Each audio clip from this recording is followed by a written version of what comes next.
Cellbox. Si Vince ay isang engineer na bumukod na sa magulang matapos makapagtrabaho at nakapagpatayo ng sariling firm. Nagtataka si Vince bakit palaging nawawala ang kanyang brief na nilalagay niya lang sa karton. Alam mo bang lagi kong hinahanap ang nawawala kong brief? Hindi mo alam gano'ng kaimportante yung mga brief sa akin. Importante? Bakit niyo hinahayaan sa karton? Hindi ko kasalanan kung mapagkamalan ko na tinapon mo na. Paano kung magtagpo ang landas ng isang babaeng handang magsakripisyo para sa pamilya at isang lalaking hindi lasanay kontrolin ng lahat ng bagay sa kanyang paligid? Mauuwi lamang kaya ito sa hindi pagkakaunawaan at selosan o sa isang pag-iibigan? Ating tunghayan ang isa na namang kwento ng pag-ibig na inihahandog sa inyo ng Tales of Siren.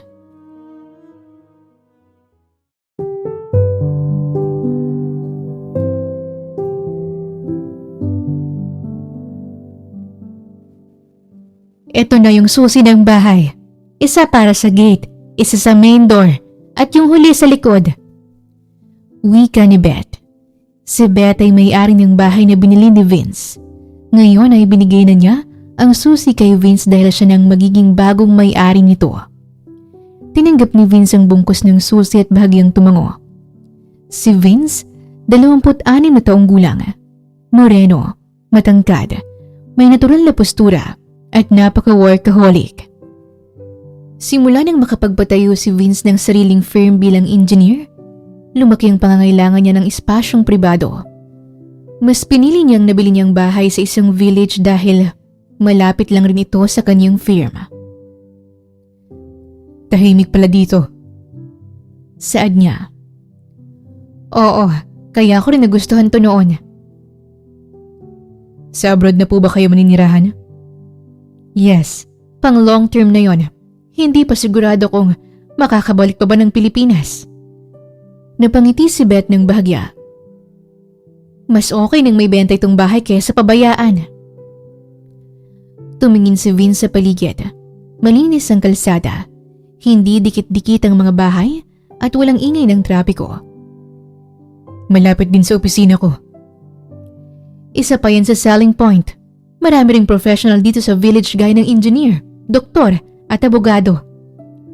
Bahagyang tumawa si Beth. Kaya bihira kang makakita ng tao sa umaga.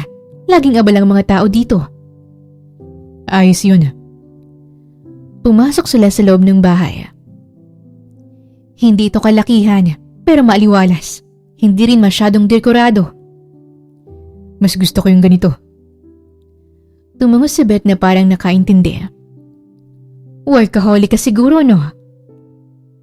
Pwede na rin pong sabihin. Umakyat sila sa ikalawang palapag. Tahimik ang mga kwarto. Kahit madaling araw, hindi ka maaabala. Importante yun. Bumaba sila muli sa sala. At dahil okay na tayo sa mga dokumento, ibibilin ko na tong bahay na to sa'yo. Ikaw nang may-ari ngayon. Sana maging masaya ka sa pamamalagi mo dito.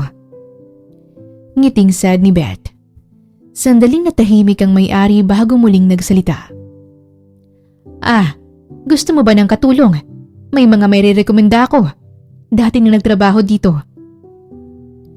Napatingin si Vince sa kusina, tsaka sa sahig na wala pang bakas ng gamit. Oo, pwede na silang magsimula bukas. Ay sige, tatawagan ko si Lorraine at Aling Rosa. Huwag kang mag-alala. Mabubuting tao yon. Iniabot ng may-ari ang huling susi. Good luck sa bagong simula. Napatingin si Vince sa bahay bago sumagot. Salamat po.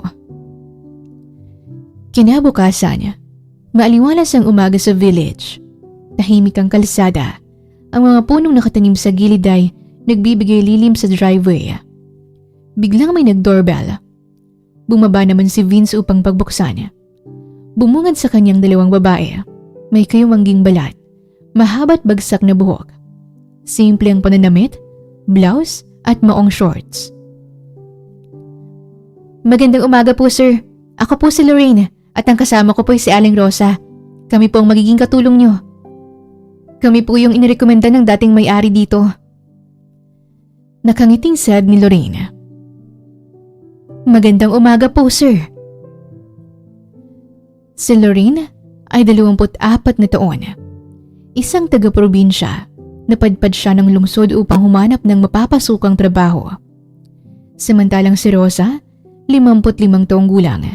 Kahit matanda na si Rosa, ay namamasukan pa rin ito bilang katulong. Siya ay taga-probinsya at napadpad rin sa lungsod upang humanap ng trabaho para sa kanyang pamilya.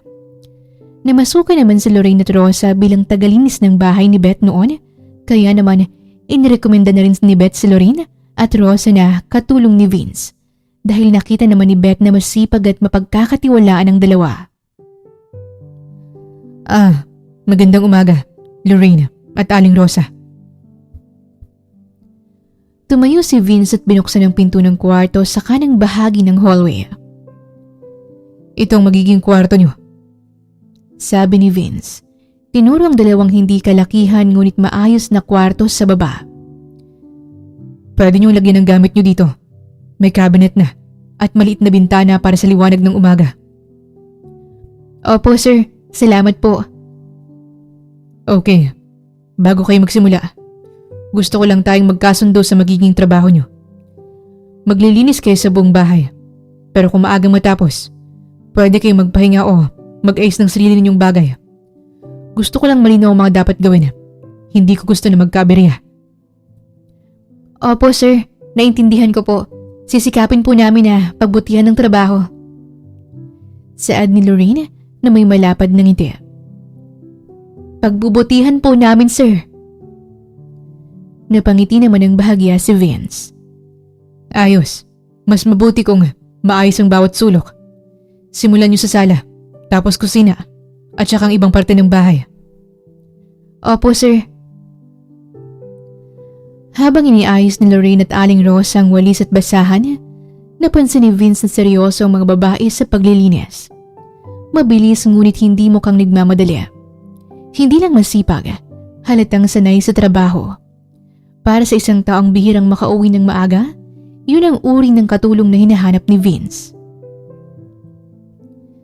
Kung may tanong kayo tungkol sa gamit, sabihin nyo lang. Mahalaga sa akin na alam nyo kung saan ilalagay ang bawat isa. Dagdag ni Vince. Medyo maganang tono. Opo sir, salamat po sa malinaw na panuto. Tumango si Aling Rosa bago humakbang pabalik sa sala. Hindi lang katahimikan ang bumungad kay Vince sa bahay. Sa simpleng paraan ng pagbati ramdam ni Vince ang kaayusan. Isang bagay na bihira niyang maramdaman sa labis na trabaho at abala sa firma. Nakasanay na ni Vince ang umalis ng bahay ng maaga at umuwi kapag halos tulog na ang buong village. Bilang isang engineer na nagpatayo ng sariling firm sa murang edad, sanay siya sa mahabang oras ng trabaho, mga meeting na walang katapusan, proyekto na kailangang tutukan, at mga desisyong hindi pwedeng ipagpaliban. Para sa kanya, mas madali ang manatili sa opisina kaysa magpahinga. Dahil doon, napapaaga rin ang gising ni Lorraine at Aling Rosa. Bago pa man mag-6 ng umaga, gising na si Lorraine at naghanda sa kusina. Maingat niyang inihahanda ang almusal, mainit na kape, tinapay at kung minsan ay itlog o prito habang si Aling Rosa naman ay nag-aayos ng mga sangkap para sa tanghalian. Tahimik ang bahay. Tanging tunog lamang ng kumukulong tubig at mahinang galaw ng mga paa sa sahig ang maririnig.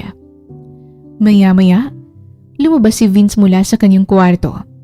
Nakabihis na at hawak ang cellphone. Magandang umaga po sir. Bungad ni Lorraine habang nilalapag ang tray sa mesa. Gumising po kami ng maaga para may handa ang almusal niyo. Tinanggap ni Vince ang tray at sandaling napatigil. Magandang umaga Lorraine. Salamat.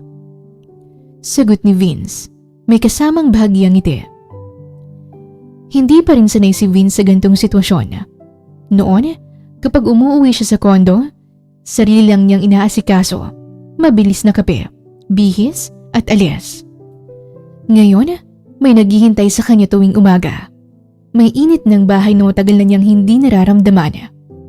Tahimik siyang kumain habang nakaupo sa mesa. Si Lorraine ay tumabi lamang, handang mag-abot ng kahit ano kung kailangan. Si Aling Rosa naman ay paminsan-minsang sumisilip mula sa kusina. Matapos ang almusal, tumayo si Vince at dumiretso sa kanyang kwarto upang magbihis ng tuluyan. Ilang minuto lamang ang lumipas at narinig ang pagbukas ng pinto at ang pag-alis ng sasakyan. Naiwan sa bahay sina Lorraine at Aling Rosa. Habang naglilinis ng mesa si Lorraine, napatingin siya sa bintana kung saan unti-unting nawawala ang sasakyan ni Vince. Aling Rosa, wika ni Lorraine habang pinupunasan ng mesa. Grabe, workaholic talaga si Sir, no?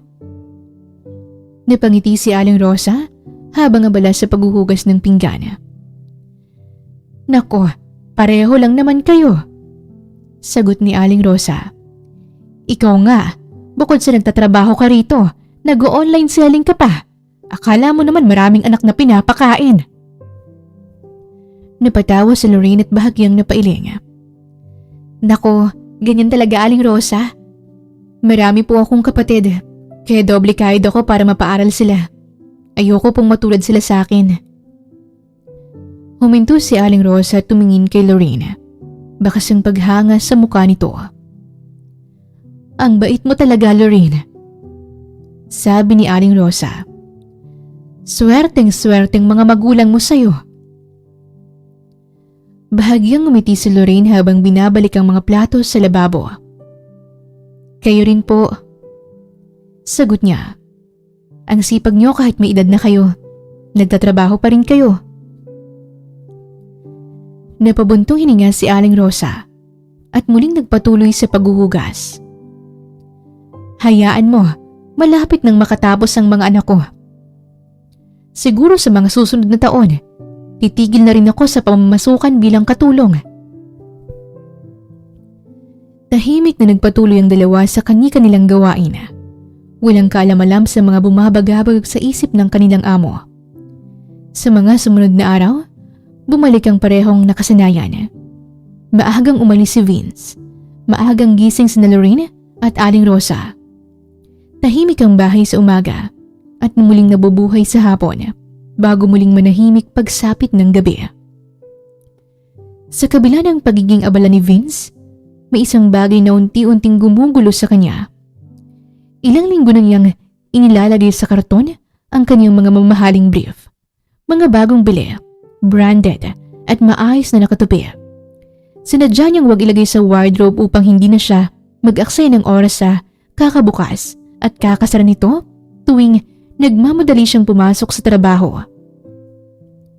Sa umpisa, wala siyang napansin. Ngunit habang lumilipas ang mga araw, may maliliit na detalye na hindi tugma. May mga pagkakataong tila nagbago ang ayos ng pagkakatupi. Minsan may tila nababawasan ang laman. Tuwing gabi, pagkatapos ng mahabang araw sa firm, binubuksan ni Vince ang karton at tahimik na sinusuri ang laman nito. Ngunit sa bawat ulit, unti-unting nabubuo ang isang tanong sa kanyang isip. May nawawala. At sa isang bahay na tila maayos at tahimik, doon nagsimulang mag-ugat ang pagdududa ni Vince, isang pagdududang magdadala sa kanya sa desisyong hindi na niya kayang ipagpaliban. Ayaw mamintang ni Vince. Ayaw niyang basta magparatang lalo na't wala siyang malinaw na ebidensya.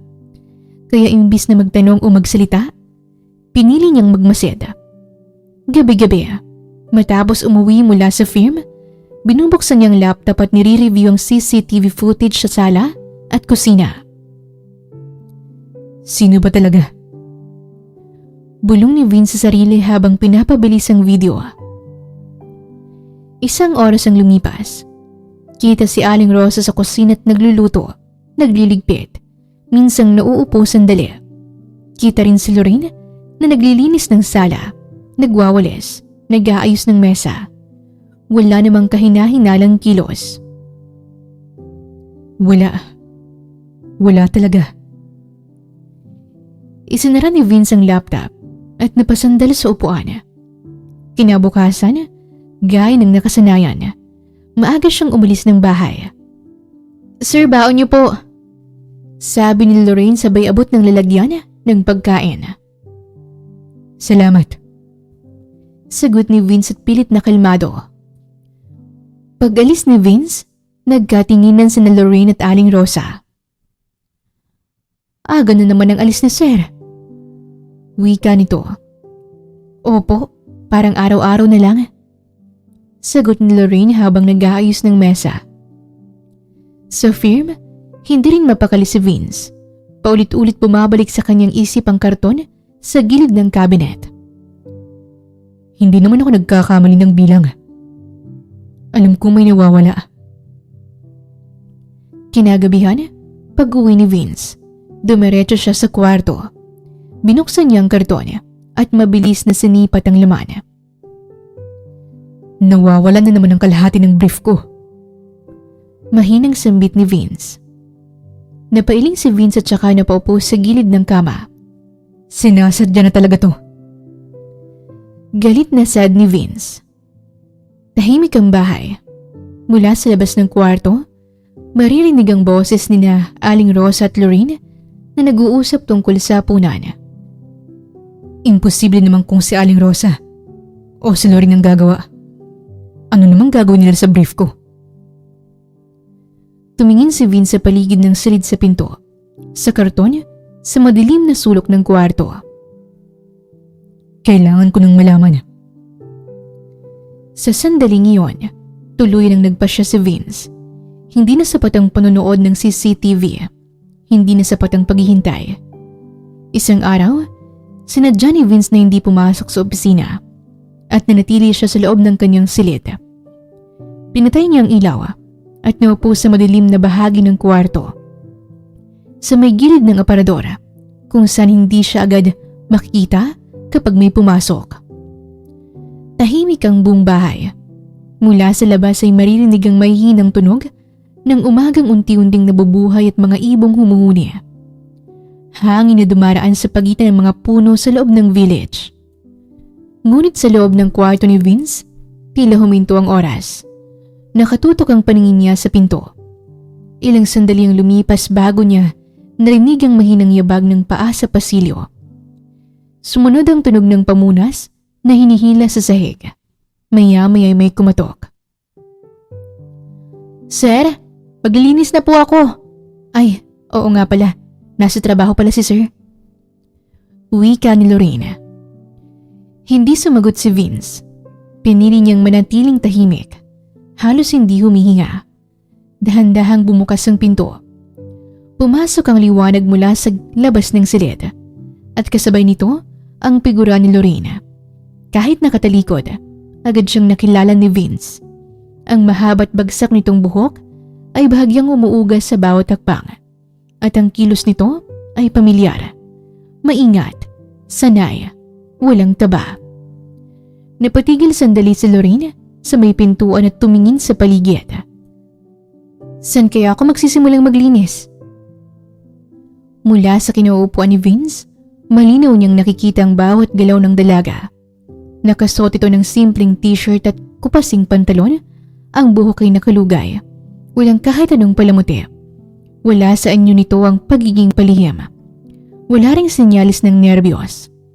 Sinimulan ni Lorraine ang paglilinis gaya ng dati. Pinunasan niya ang mesa, inayos ang mga gamit sa ibabaw ng cabinet, at tinupi ang kumot sa kama. Tahimik ang silid, tanging ang mahinang galaw ng tela at pamunas ang maririnig. Wala namang kakaiba. Bulong ni Vince sa sarili. Lumipas ang ilang minuto. Pagkatapos ay lumapit si Lorraine sa gilid ng cabinet. Doon napahinto ang atensyon ni Vince. Bahagyang yumuko si Lorraine at hinila palabas ang karton mula sa tagong pwesto. Ang parehong karton na ilang linggo nang pinagmumulan ng pagdududa ni Vince. Binuksan niya ito na parang pamilyar sa laman. Napatanga si Vince. Mula sa loob ng karton, kumuha si Lorraine ng isang brief. Maingat niya itong hinawakan. Sinipat ang tatak, tsaka bahagyang iniunat ang tela. Si Sir talaga. Bulong ni Lorena. Sapat lang para marinig sa tahimik na silid.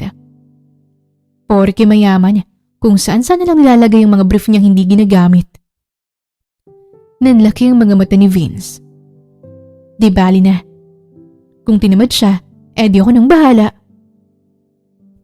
Bahagyang umiti ang dalaga habang tinitingnan ang hawak na brief. Okay rin to. Ibibenta ko to mamaya sa online. Siguradong maraming maghahabol. Branded pa naman. Nanigas si Vince sa kinaupuan. Hindi siya gumalaw. Hindi siya nagsalita. Pero sa loob niya, tila may bumagsak na pader ng maling akala. What? Online? This is crazy. Bulong ni Vince sa sarili at hindi may pintang muka. Sa mga nakaraang araw, iniisip ni Vince na baka may personal na dahilan ang pagkuha ng brief. Baka may lihim na paghanga o simpleng pagkakamali. Ngunit ang narinig niya ngayon ay tuluyang nagpabura sa lahat ng haka-hakang iyon. Pinagkakakitaan pala ang kanyang brief. Maingat na pinasok ni Lorraine ang brief sa loob ng dala niyang eco bag. Isinara niya ang karton at binalik ito sa dating pwesto. Eksaktong gaya ng pagkakakuha niya rito. Walang bakas ng pagmamadali. Walang kaba. Pagkatapos ay bumalik siya sa paglilinis na parang walang nangyari.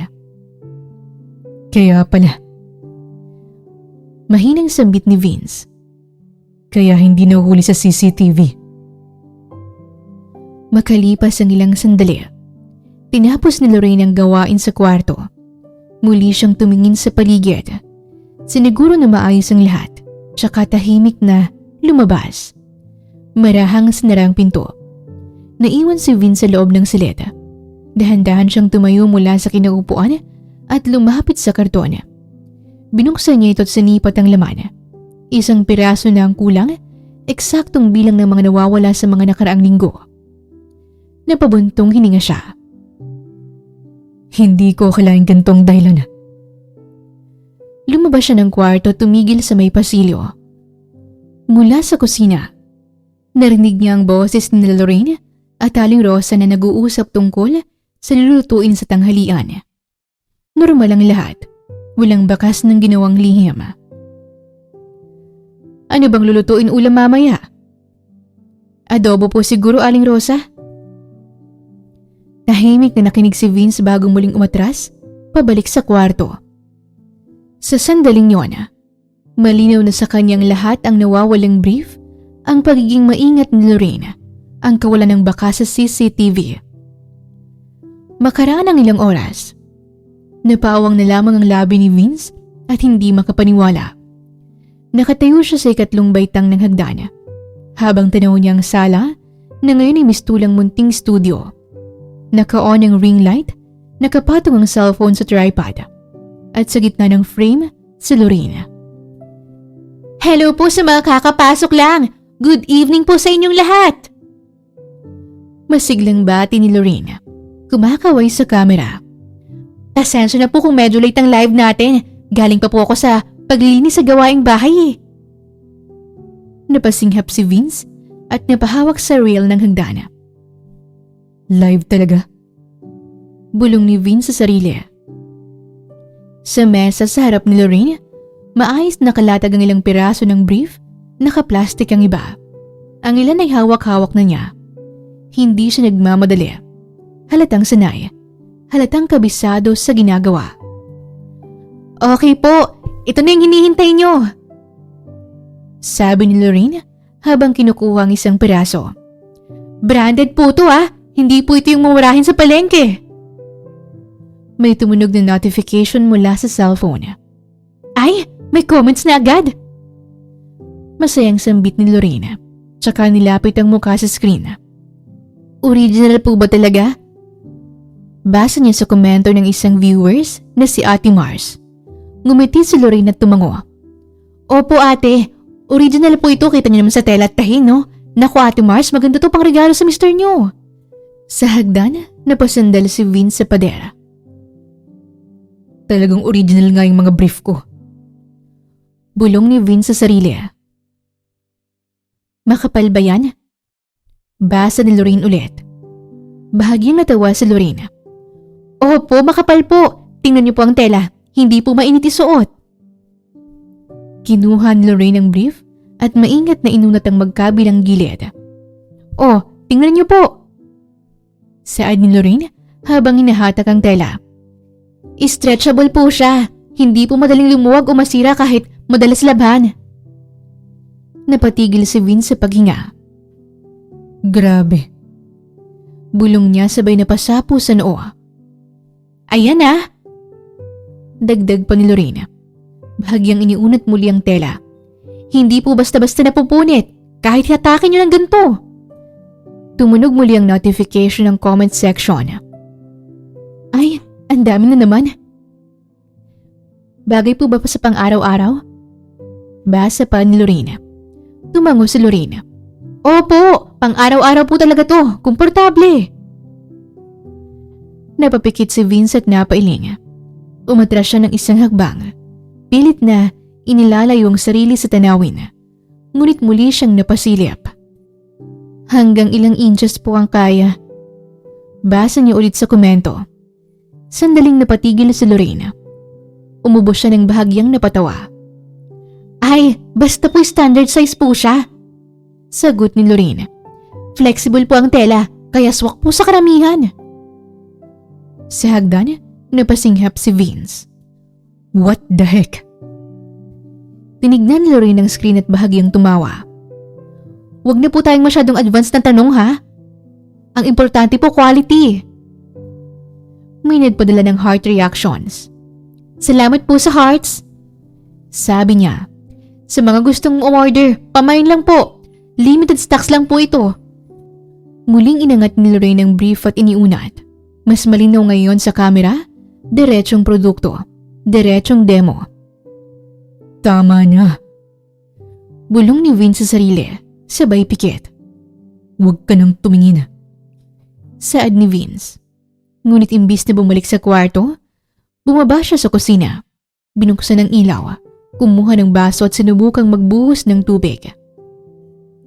Ay, may nagtatanong kung mabilis mag-fade ang kulay. Basa ni Lorraine sa comment section. Hindi po, kahit paulit-ulit labhan, okay pa rin po ito. Kaya imbis na tubig ang inumin, ay alak ang ininom ni Vince para makatulog ng maaga dahil malabong matatahimik siya kagad matapos mapanood si Lorraine. Pwede po itong pangregalo. Praktikal at siguradong magagamit. Napatawa si Vince, mahina at mapait. Oo, ginagamit ko nga eh.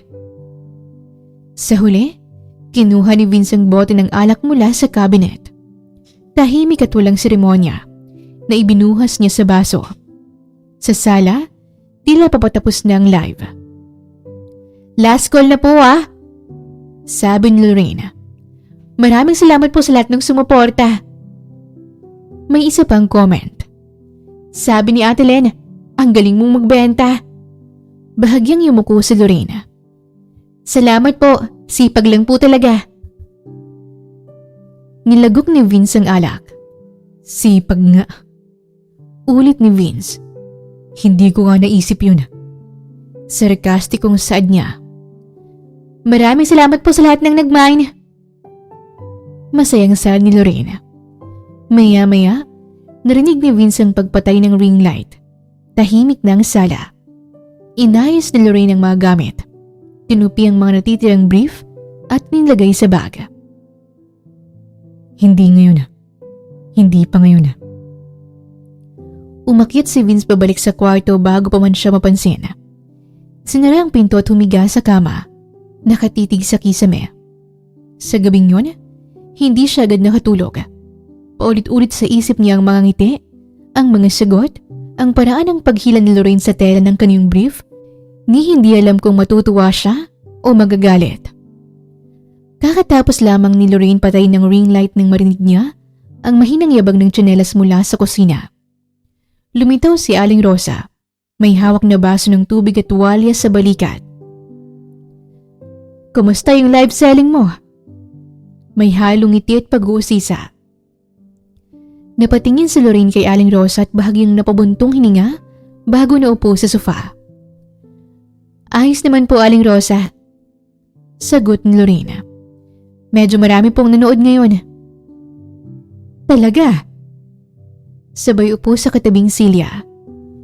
Mukhang napagod ka. Konti lang po. Sagot ni Lorena, sabay punas ng palad sa pantalon. Sanay naman din po ako. Ano bang mga tanong ng mga viewers? Usisa ni Aling Rosa. Ang dami kong naririnig kanina na tawa mo. Bahagyang natawa si Lorena. Ganun po talaga. May mga nagtatanong kung original. May nagtatanong kung matibay. Mabenta naman ba? Opo. Mabilis na sagot ni Lorena. May mga nagpapareserve na rin po eh. Tumango si Aling Rosa, halatang humahanga. Sipag mo talaga, Lorena. Napayuko si Lorena at bahagyang ngumiti. Kailangan po eh. Marami po kasing umaasa sa akin. Kailangan ko namang magpadala ng pera kasi bayarin na naman ang tuition ng nakababata kong kapatid. Sandaling tumahimik ang dalawa. Inayos ni Lorena ang mga natitirang gamit sa mesa. Ang cellphone, ang tripod, ang bag na may lamang produkto. Nga pala, hindi ba napapansin ni Sir ang ginagawa mo? Napahinto si Lorena. Hindi naman po siguro. Hindi naman po niya ginagamit. Sayang lang kung hinahayaan niya dun sa karton. Mabuti na rin. Pero baka hinahanap yun na Sir. Ipaalam mo na lang rin. Naku, hindi na po yun. Kadalasan yung brief niya, nilalagay niya sa wardrobe. Tumayo si Aling Rosa at hinilang tuwalya sa balikat. Sige, magpahinga ka na. Maaga pa bukas. Opo, Aling Rosa. Salamat po. Habang paakyat na ang matanda sa kabilang bahagi ng bahay, nanatiling nakaupo si Lorraine sa sala. Napatingin siya sa bag, tsaka napabuntong hininga. Hindi dahil sa pagod, kundi dahil sa bigat ng responsibilidad. Kinabukasan, mas maaga kaysa karaniwan ang gising ni Vince. Hindi pa sumisikat ang araw ngunit gising na ang isip niya na puno ng mga tanong na hindi niya nagawang bitawan kagabi. Nakahiga siya ng bahagya, nakikinig sa mga tunog mula sa ibaba ng bahay. Mula sa kusina, malinaw niyang narinig ang mahihinang boses ni Aling Rosa at Lorena. Anong oras ba yung lakad mo mamaya? 3:00 po. Sagot ng dalaga habang may ginagawa sa mesa. Pagkatapos po ng mga gawain dito. Maaga-aga pa rin. Siguraduhin mo maayos yung pupuntahan mo. Opo. Mabilis lang naman po yun. Meet up lang tapos uwi na rin. Sa itaas, bahagyang napabukas ang mga mata ni Vince. Ilang beses ka na rin ganyan na. Hindi ka ba natatakot? Sa umpisa po, opo. Sagot ni Lorena. Pero sa public place naman po lagi eh. Maingat po ako. Sandaling natahimik ang kusina bago muling nagsalita si Aling Rosa. Mabuti na yon. Hindi birong makipagkita sa hindi mo lubos na kilala. Hindi na narinig ni Vince ang kasunod dahil tumayo na siya mula sa kama. Dahan-dahan siyang bumaba ng hagdan.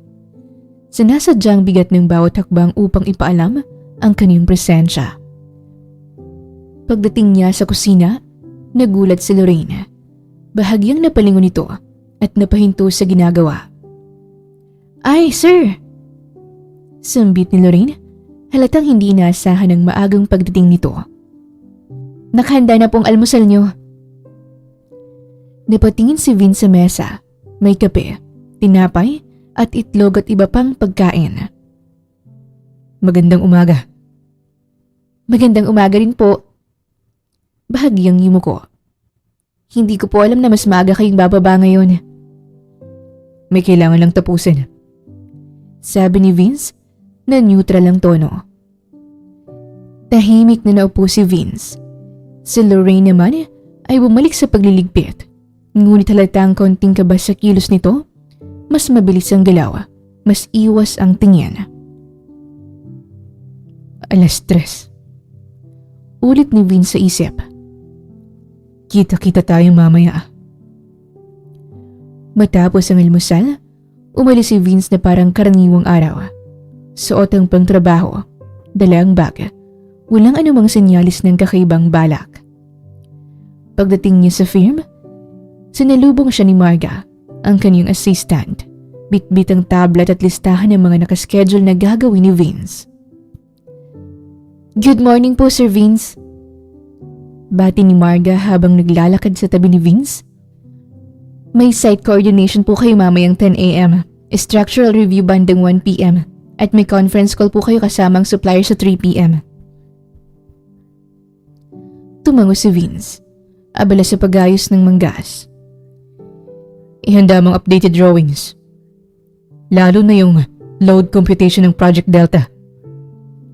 Opo, sir. Naipass na rin po sa engineering team ang latest plans. Pagpasok ni Vince sa meeting room, naroon na ang kanyang mga engineers. Pinakamalapit sa whiteboard si Engineer Paulo Reyes, Senior Structural Engineer, nasa mid-30s, tahimik at sistematiko. Bihirang magsalita, ngunit maingat sa detalye. Katabi niya si Engineer Mark Villanueva, mas bata, mas palatanong at laging may dagdag na tanong sa plano. Sir, napansin ko lang po yung beam alignment sa Project Delta. Baka kailangan ng konting adjustment. Pahayag ni Paolo habang nakatingin sa drawing. Saan? Tanong ni Vince habang nakatingin sa plano. Kung tataas po ang live load, baka kailangan natin ng reinforcement dito sa support beam. Paliwanag ni Mark. Tahimik na sinuri ni Vince ang drawing bago tumango. Tama. Aayusin natin yan ngayon pa lang. Ayoko may babalik ang problema. Noted po, sir. Sagot ni Paolo. Maayos at diretso ang takbo ng meeting. Walang paligoy-ligoy.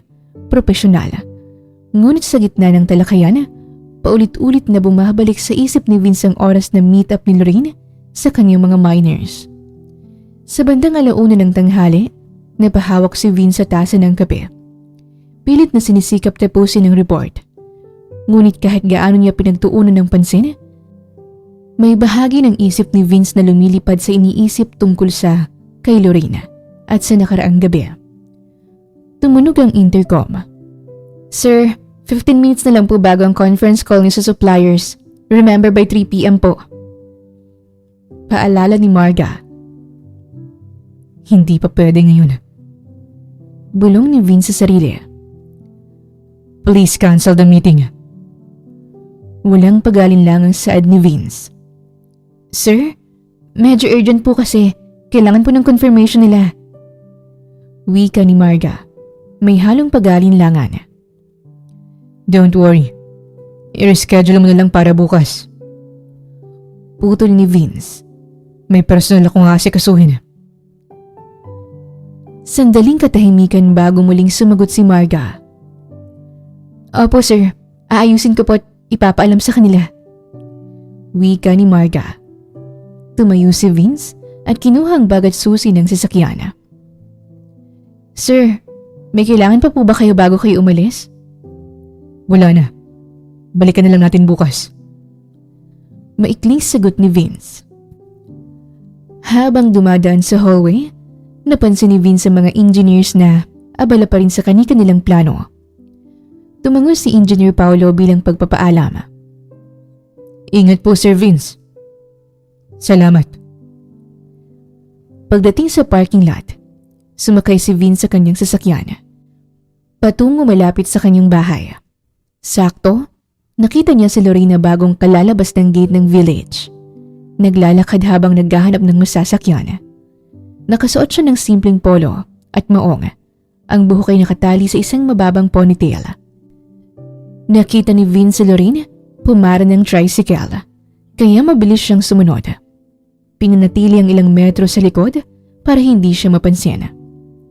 Unang hinto ni Lorraine ay sa isang maliit na tiyangge sa gilid ng kalsada.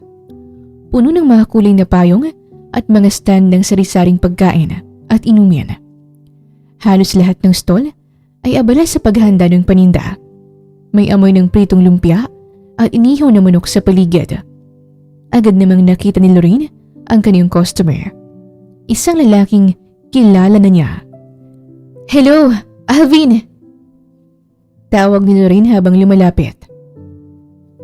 "Magandang umaga, Ma'am Lorraine." Bati ni Alvin na nakangiti. "Naku, ano ka ba? Huwag mo na akong tawaging ma'am. Nakakahiya naman." Pabirong sagot ni Lorraine, sabay abot ng pinaglalagyan niya ng order ni Alvin. Isa si Alvin sa mga aktibong miners ni Lorraine, kaya kilala na nila ang isa't isa't komportable sa pakikisalamuha. Ito pala." Ibinigay ni Lorraine ang order kay Alvin. "Maraming salamat." Sagot ni Alvin habang tinatanggap ang order. "Marami ring salamat, Alvin, sa walang sawang pagtangkilik sa produkto ko." "Naku, wala yun. Gusto mo bang kumain? Ililibre kita. May bagong fast food na bukas dyan." Narinig yun ni Vince na nakatago sa likod ng isang puno at bahagyang sarkastikong napatawa. "Naku, para-paraan din naman." Bulong ni Vince sa sarili. "Naku, huwag na. I-deliver ko pa kasi tong ibang stocks eh. Sige, bye." Sagot ni Lorraine, sabay kaway habang bumabalik sa tricycle. Sa mga nabigyan na ni Lorraine ng mga order, napansin ni Vince na halos ay puro pagpapakit lang ng kanyang mga customer. May mga biro, flirt at magaan na pagpapakita ng interes. Naiinis naman si Vince dahil panay ang ngiti ni Lorraine. Ito na ang panghuling pagbibigyan ng order ni Lorraine at sa coffee shop sila magkikita.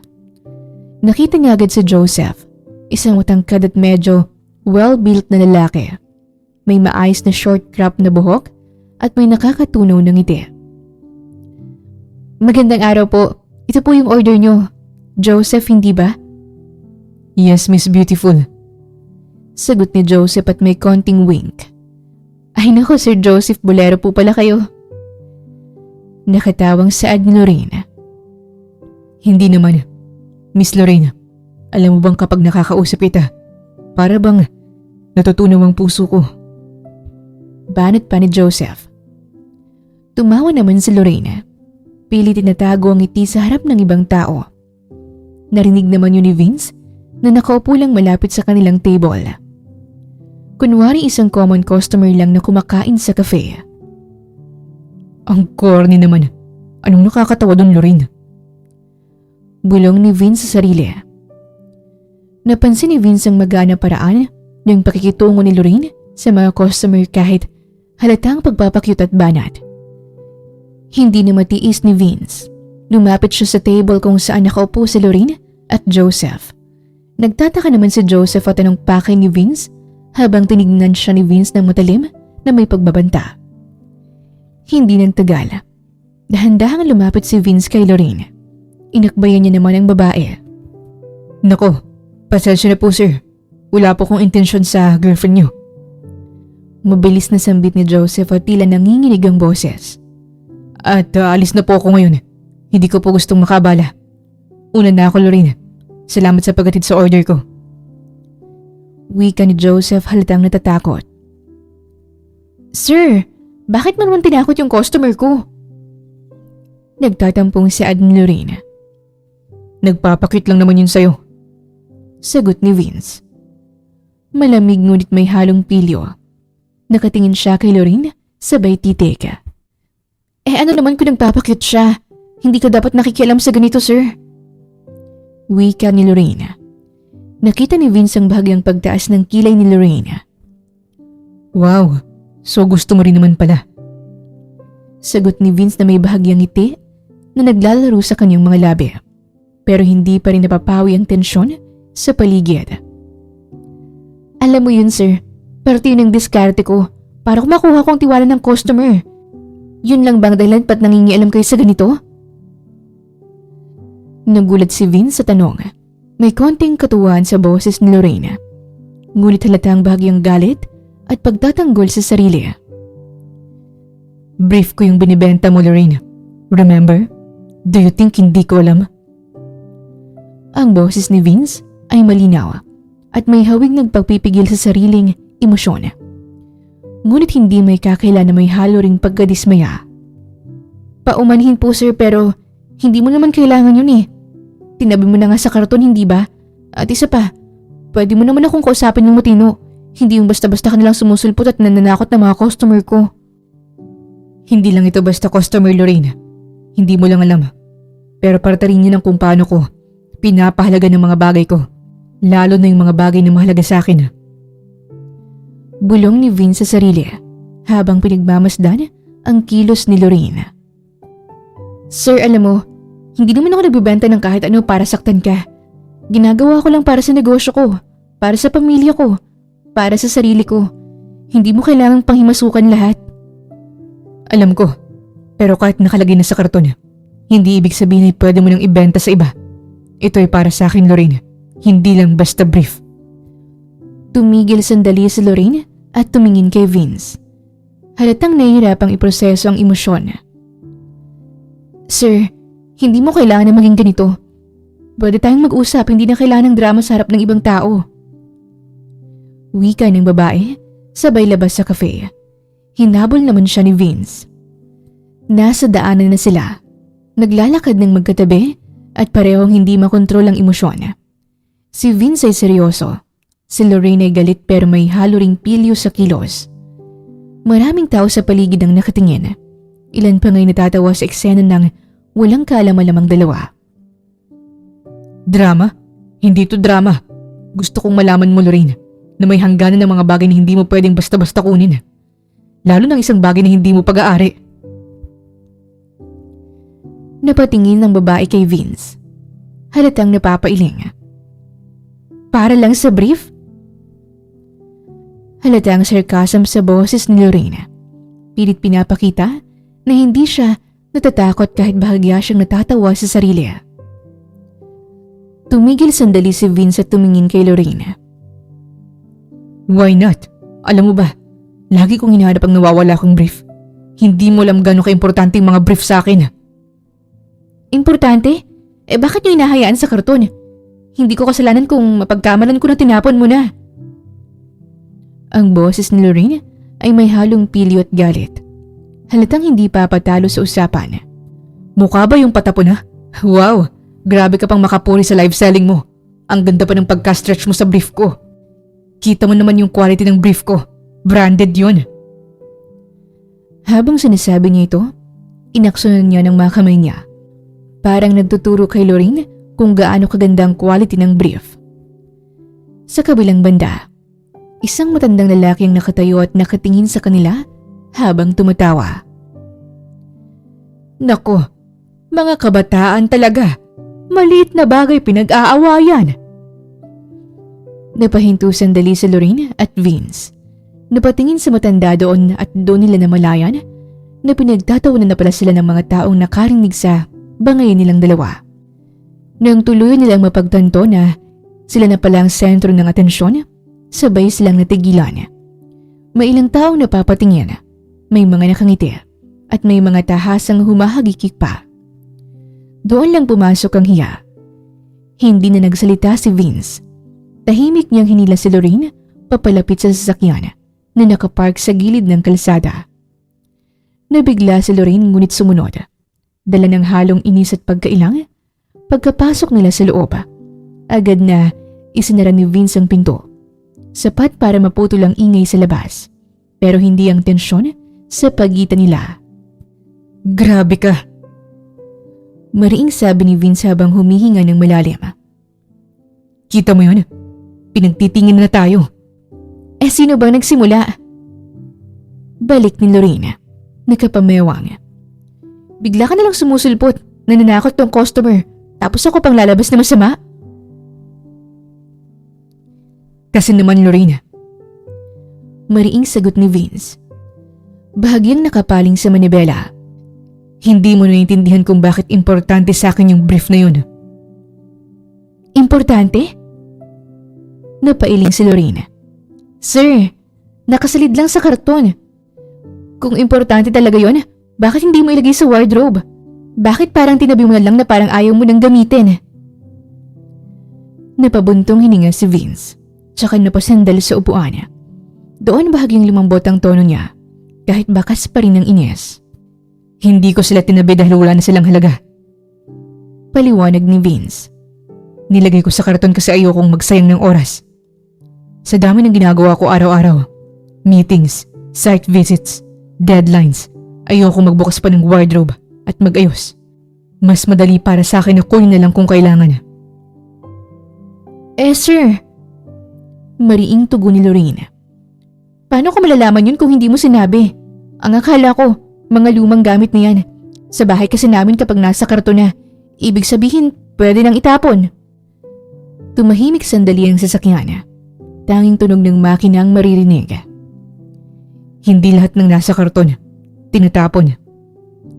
Mababang sabi ni Vince. At lalong hindi lahat pwedeng ibenta. Hindi ko naman intensyong bastusin ka o ang gamit mo. Nagkataon lang talagang kailangan ko rin ng dagdag racket. Akala ko wala na yun sa'yo. Pero sa akin may halaga pa rin. Hindi lang dahil branded, kundi dahil akin yun. Personal. Huminga ng malalim si Lorena, tsaka marahang umupo ng tuwid.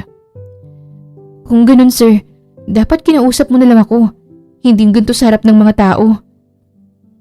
Napatingin si Vince sa kanya, bahagyang napatahimik.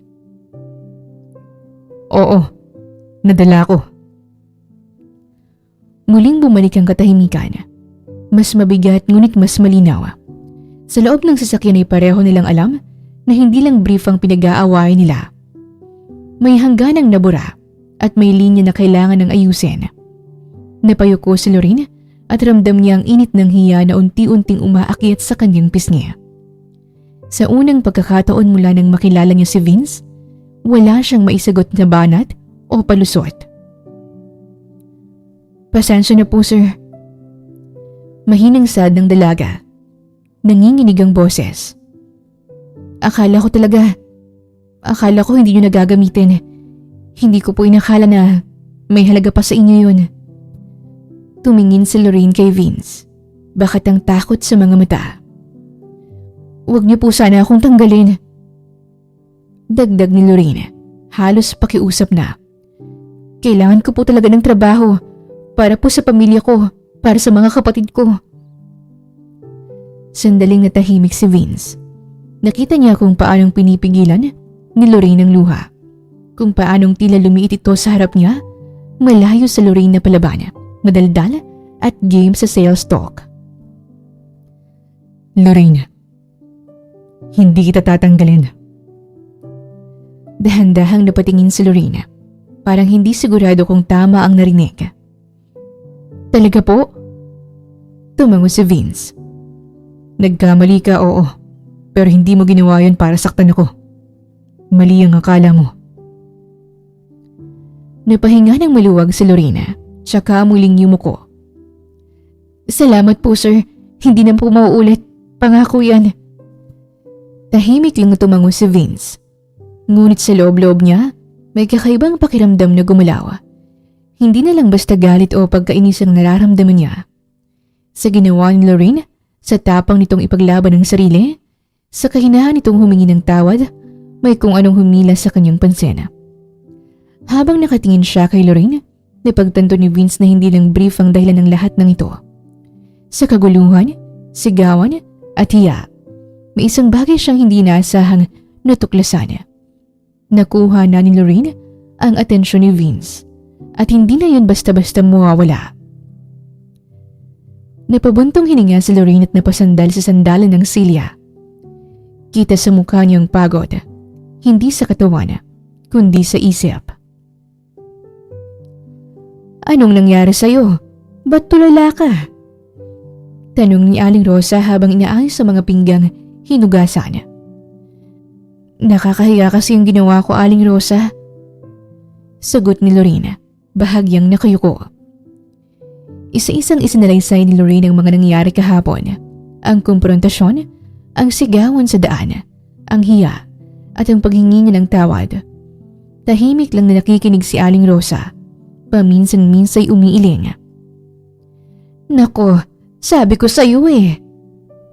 May lambing pero may pangaral ang tono. Magpaalam ka kay Sir. Hindi lahat ng nakatabi ibig sabihin ay wala ng silbi. Napangiti ng pilit si Lorraine. Opo, natuto na po ako. Sandaling natahimik si Aling Rosa. Tsaka biglang ng ibang timpla ng boses. Nga pala, may ibabalita ako sa'yo. Kinailangan kong tumigil sa pagtatrabaho. Napatingin agad si Lorraine. Ha? Bakit naman po, Aling Rosa? Nagkasakit kasi si Ben, yung asawa ko. Walang mag-aalaga sa kanya. Total, 1 buwan na lang naman magtatapos na sa kolehiyo yung isa kong anak. Nanghina ang balikat ni Lorraine. Nakakalungkot naman po. Iiwan niyo na ako dito. Aniya, may halong lungkot at kaba. Ano ka ba?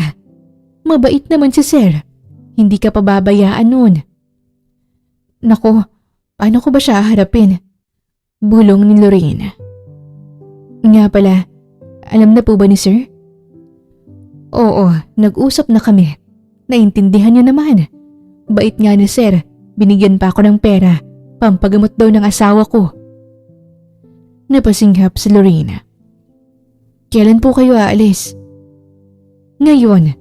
What? Aling Rosa naman. Ngumiti si Aling Rosa kahit may bakas ng lungkot. Kinakailangan na. Mabilis na inihanda ni Aling Rosa ang kanyang mga gamit. Habang inaayos ang bag, lumabas si Vince mula sa kwarto. Nakakasual lang malayo sa karaniwang pormang pang-opisina. Tara na, ihahatid na namin kayo, Aling Rosa. Nagulat si Aling Rosa. Nako sir, hindi po ba ako nakakaabala? Nakakahiya po. Don't worry. Sagot ni Vince. Magaan ang tono. Wala naman akong duty ngayon. Let's go. Napatanga si Lorraine sa kinatatayuan. Hindi niya inaasahan ang pagiging maalaga ni Vince lalo na't matapos ang lahat ng nangyari. Lorraine, tara na. Tawag ni Vince. Tahimik ang biyahe papunta sa terminal. Si Aling Rosa ang paminsang-minsang bumabasag ng katahimikan. Paalala, paalam at dasal. Pagdating, mahigpit na niyakap ni Lorraine si Aling Rosa. Ingat po kayo. Sana gumaling na si Tatay Ben. Mag-iingat ka rin. Ayusin mo ang trabaho mo at huwag masyadong matigas ang ulo. Napangiti si Lorraine kahit may luha sa mata. Tumango lang si Vince bilang pamamaalam. Pag-uwi, walang imik ang dalawa. Tanging ugong ng makina at ang banayad na kaluskos ng kalsadang maririnig. Si Lorraine ay nakatingin sa bintana. Si Vince na may nakatuon sa daan. May mga salitang gustong lumabas. Paliwanag, pasasalamat, tanong, ngunit nanatiling nakabitin sa hangin. Sa katahimikan yon, parehong may iniisip ang dalawa. At pareho ring alam na may nagbago na sa pagitan nila kahit wala pang sinasabi. Sa mga sumunod na araw, may napansin si Lorraine na unti-unting nagbago sa takbo ng bahay at sa kilos ni Vince. Kung dati bihira nitong makita ang amo sa liwanag ng araw at palaging umaalis ng maaga papuntang firm at umuuwi ng gabi, ngayon ay buong araw na itong nasa bahay. Isang umaga, narinig ni Vince ang mahinang tunog ng cellphone habang nasa kusina si Lorraine. Naka-earphones ito ngunit rinig pa rin ang boses sa kabilang linya. Si Vince ay nasa sala, hawak ang telepono, nakaupo sa mahabang sofa. Marga. Kalmado ngunit diretso ang tono. Dito muna ako magtatrabaho sa bahay. Pakiasikaso muna mga dapat asikasuhin sa firm. May sandaling katahimikan bago sumagot ang nasa linya. Opo sir, may particular po ba kayong dahilan? Akala ko po mas gusto niyo talagang nasa opisina. Bahagyang napangiti si Vince, pero hindi umabot sa mga mata. Hindi lang talaga maayos ang pakiramdam ko nitong mga nakarang araw. Sagot ni Vince. I-update na lang ako kung may mahalagang meeting o kailangang desisyonan. Noted po sir, ako na pong bahala dito. Ibinaba ni Vince ang tawag at agad nagsimulang mag-ayos ng mesa sa may bahagi ng sala. Isang simpleng lamesa, laptop, ilang folders at kape sa gilid. Doon na niya inayos ang mga papeles, plano at reports na dati sa opisina niya ginagawa. Mula sa kusina, napasilip si Lorraine. Hindi niya napigilang mapansin ang kakaibang eksena ni Vince na dati bihirang-bihira niyang makasabay sa bahay. Ngayon buong araw nang namamalagi sa bahay. Sir. Maingat na tanong ni Lorraine habang hawak ang tray ng inumin. Work from home po bang setup niyo ngayon? Tumingala si Vince mula sa laptop. Yes. May sandaling katahimikan. Tila may gustong idagdag si Lorraine pero pinigilan niya ang sarili. Gusto ko lang po sanang malaman para po alam ko kung anong oras kayo kakain. Dagdag ni Lorraine, pilit na natural ang tono. Kahit anong oras mo ihanda, sabihin mo na lang. Sagot ni Vince bago muling tumuon sa ginagawa. Tumango si Lorraine at bumalik sa kusina. Ngunit magulo na ang isip niya. Hindi niya maiwasang mag-isip. Bakit bigla siyang nasa bahay palagi? Binabantayan niya ba ako? Napatingin si Lorraine sa cellphone na nakapatong sa counter. May mga unread messages, mga tanong tungkol sa orders, inquiry sa presyo, at paalala tungkol sa susunod na live selling. Napalunok siya. Paano to? Nakakahiya kung marinig ni Sir Vince. Simula nang manatili si Vince sa bahay, mas naging maingat si Lorraine sa bawat galaw. Ang dati malayo niyang pagla-live selling sa sala tuwing bakanting oras ay hindi na niya magawa. Kaya sa halip, ibinuhos niya ang oras sa gawaing bahay.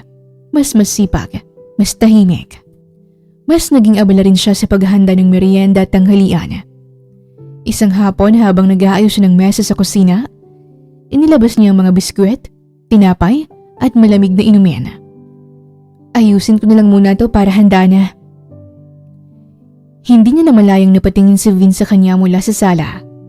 Napansin nito ang kakaibang sipag at pag-iingat ni Lorraine, ang paraan ng paglalakad nito na tila ayaw makalika ng ingay. Ang pagsulip nito sa sala bago magsalita sa telepono at ang biglaang pagtatago ng cellphone kapag napapansin niyang nakatingin si Vince. Sa isang banda, nagtataka si Vince. Sa kabilang banda, tila may kung anong aliw siyang nararamdaman sa pananatili sa bahay. Isang bagay na hindi niya naramdaman noon.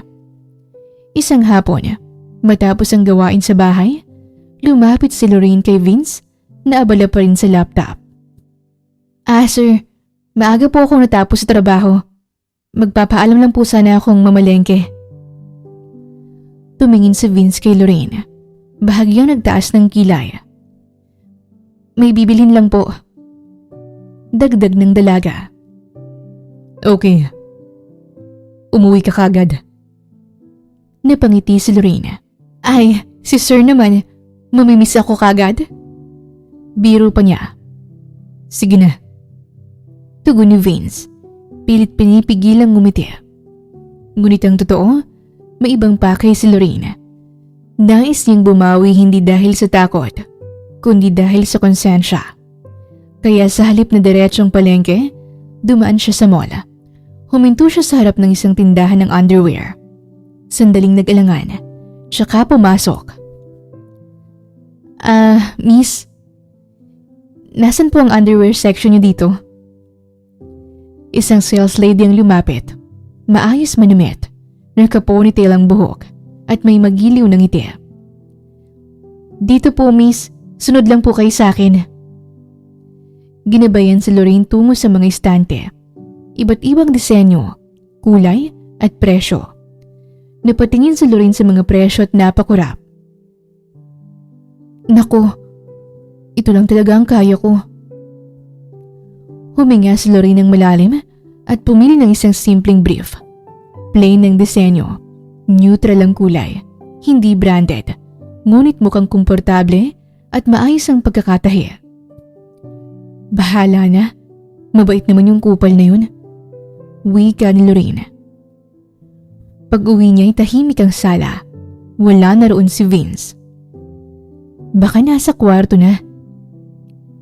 Pumunta muna si Lorraine sa kusina at laking gulat niya nang makitang may nakahain ng ulam, mainit-init pa. Nagutom siguro. Mahigpit na hinawakan ni Lorraine ang paper bag habang umaakyat sa hagdan. Huminto siya sa harap ng pinto ng kwarto ni Vince. Huminga ng malalim at kumatok. Bitbit niya ang simpleng regalong pambawi at kinakabahan kung tatanggapin ba yun ni Vince. Tinanggap ni Vince ang paper bag na iniabot ni Lorraine na parang may bigat na hindi niya inaasahan. Hindi dahil sa laman, kundi dahil sa paraan ng pagkakaabot nito. Maingat, may konting kaba at may halong pag-asang sanay sapat na yun bilang pagbawi. Hindi niya agad binuksan. Tumingin muna siya kay Lorraine. Ikaw mismo ang namili nito? Tanong ni Vince. Hindi may kakailang gulat sa boses. Tumango si Lorraine. Bahagyang nagkibit balikat na parang minamaliit ang pagsisikap. Pero halatang kaba sa paraan ng pagkakatayo. Opo, dumaan po ako sa mall. Iniisip ko lang na baka kailangan niyo pa rin. Pag-aalin lang ang saad ni Lorraine. Doon lamang binuksan ni Vince ang bag. Simple ang brief. Walang tatak niya kilala. Walang makukulay na disenyo pero maayos, malinis at mukhang komportable. Hindi ito katulad ng mga mamahaling brand na nakasanayan niya. Ngunit may ibang klaseng halaga. Napangiti si Vince. Hindi yung ngiting mayabang upilyo, kundi yung tahimik na ngiti ng taong naantig. Salamat.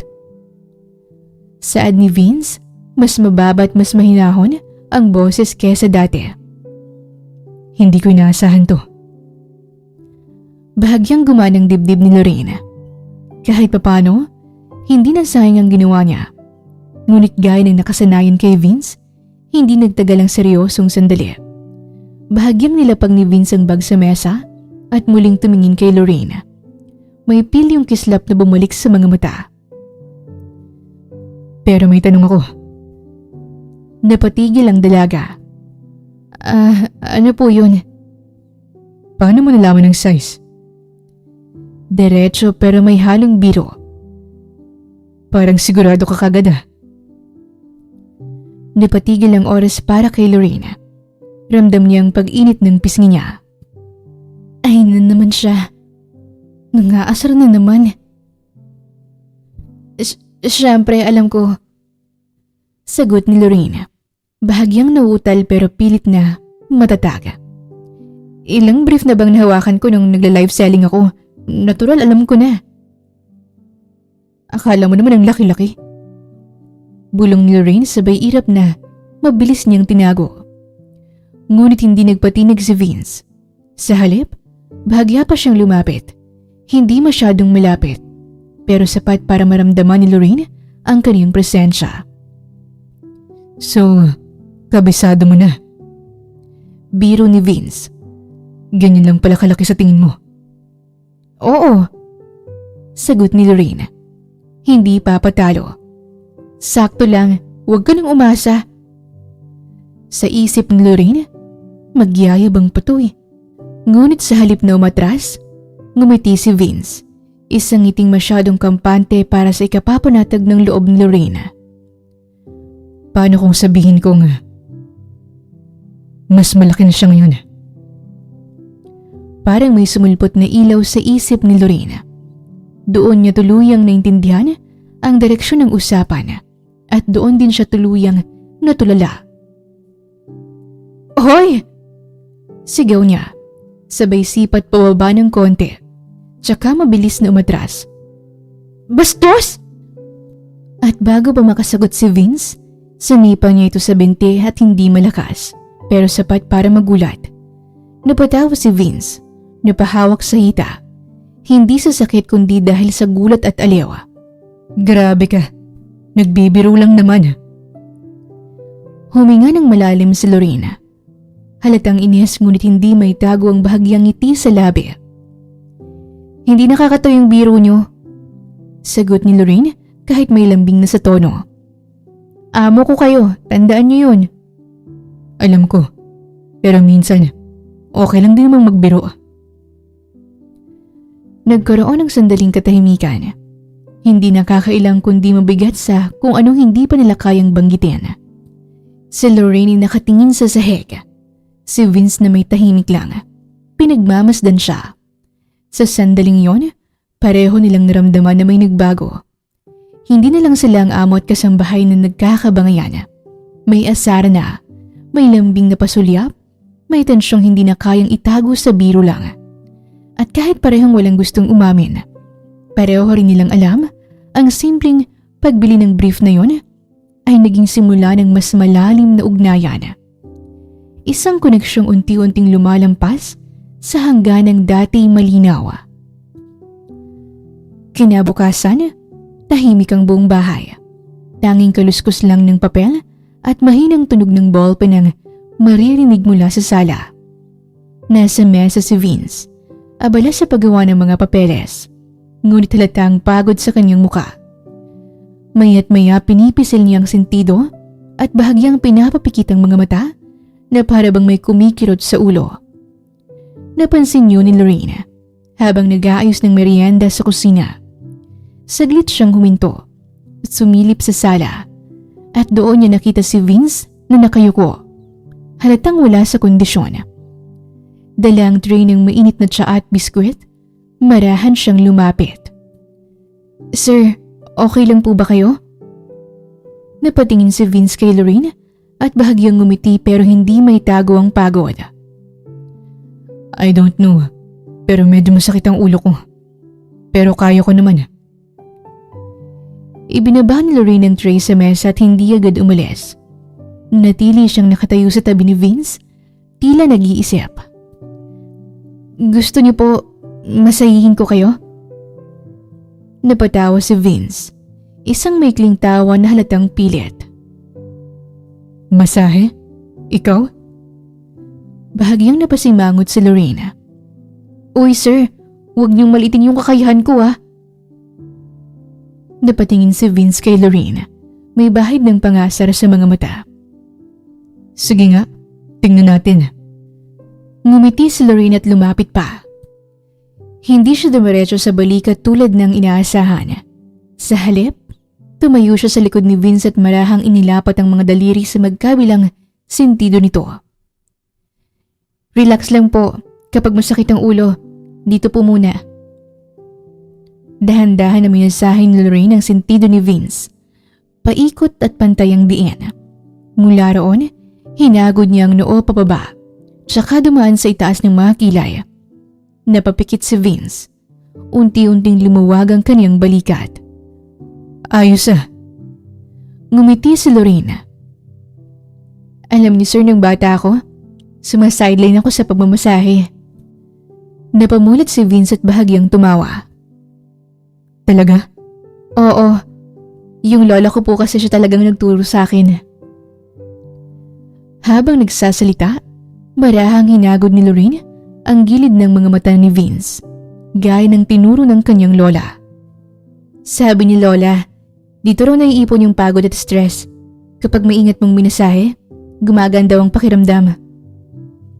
Napabuntong hininga si Vince. Ramdam niyang banayad na haplos at hindi pa bigla. Hindi mapilit. May kakaibang gaan at unti-unting bumabalot sa kanya. "Ang galing ng lola mo." Hindi na sumagot si Lorraine. Nagpatuloy lang siya sa pagmasahe sa noo, sentido, tsaka bahagyang dumaan sa batok bilang pangwakas. Sapat lang para mawala ang tensyon. Ilang minuto pang lumipas, hindi na gumagalaw si Vince. Napansin niyo ng dalaga. "Sir?" Walang sagot. Sumilip si Lorraine sa mukha ni Vince at doon niya napansing nakapikit na ito. Maayos ang paghinga at nakatulog na palat nakangiti si Lorraine at marahang umatras. "Grabe, parang bata pero in fairness, ang gwapo mo pala sir." Nakangiting saad ni Lorraine.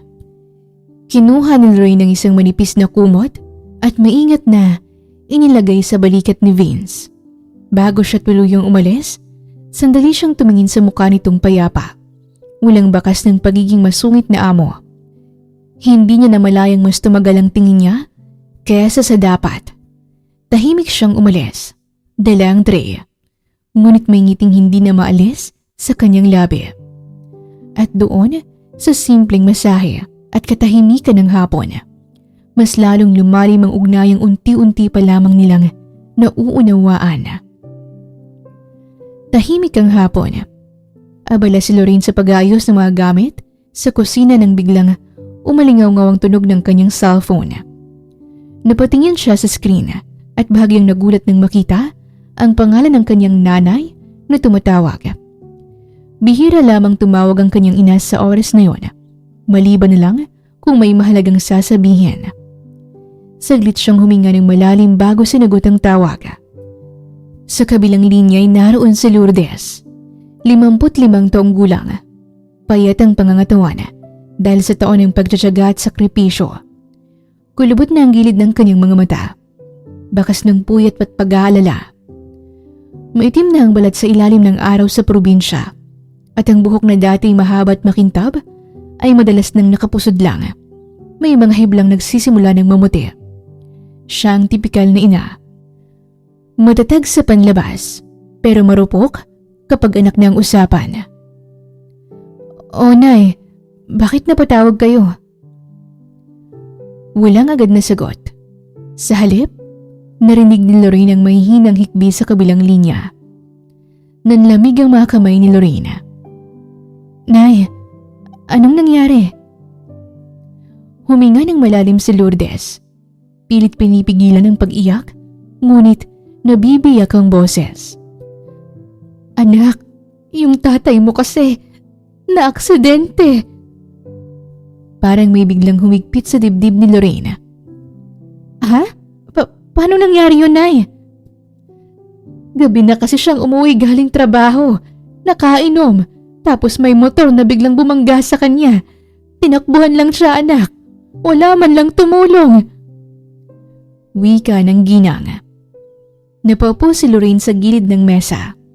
Nanginginig ang kamay niyang hawak ang cellphone. "Lumapit po ba kayo sa pulis? May CCTV ba doon sa lugar?" "Lumapit na kami. Tinignan na rin yung CCTV. Pero anak, walang plaka yung motor. Sabi nila, modus na raw yun. Bangga tapos takbo. Marami na raw kasing kaso pero wala pang nauuli." Napamura si Lorraine sa galit. "Mga gago talaga. Kamusta na po si Papa? Nasa ospital na ba siya?" "Oo anak, nandito na kami sa ospital. Stable naman sabi ng doktor, pero..." Huminto ang ginang, tsaka muling humikbi. "Pero anak, hindi lahat ng bayarin makukover ng PhilHealth. Kulang na kulang. May araw-araw pang gasto sa pagbabantay. Tapos yung kapatid mo, nag-aaral pa." Hindi na napigilan ni Lorraine ang pagluha. Pilit niyang pinatatag ang boses. "Sige Nay, magpapadala po ako. Gagawan ko po ng paraan." "Pasensya ka na anak. Ayokong istorbohin ka sana." "Huwag niyo pong isipin yun. Responsibilidad ko rin po si Papa." Matapos ang tawag, matagal na nanatiling nakaupo si Lorraine. Hawak ang cellphone, tulala. Ramdam niya ang bigat ng responsibilidad na tila biglang bumagsak sa kanyang balikat. Alam niyang hindi sapat ang kinikita niya bilang kasambahay. Doon niya naisip ang live selling, ang tanging backup na may tsansang makadagdag sa kita. Kahit pagod, kahit mahirap, wala siyang ibang pagpipilian. Sa hapon, mas maaga niyang inihahanda ang hapunan. Maingat niyang inayos ang mga lutuin. Siniguradong sapat at maayos ang lahat para wala nang abala mamaya. Pagkatapos ng hapunan, tahimik siyang umakyat sa kanyang kwarto. Isinara ang pinto at doon nagsimulang mag-setup.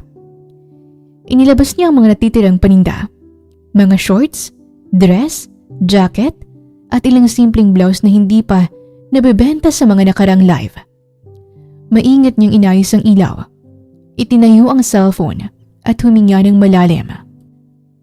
Para sa pamilya, bulong niya sa sarili. Pinindot niya ang Go Live. Hello po sa lahat.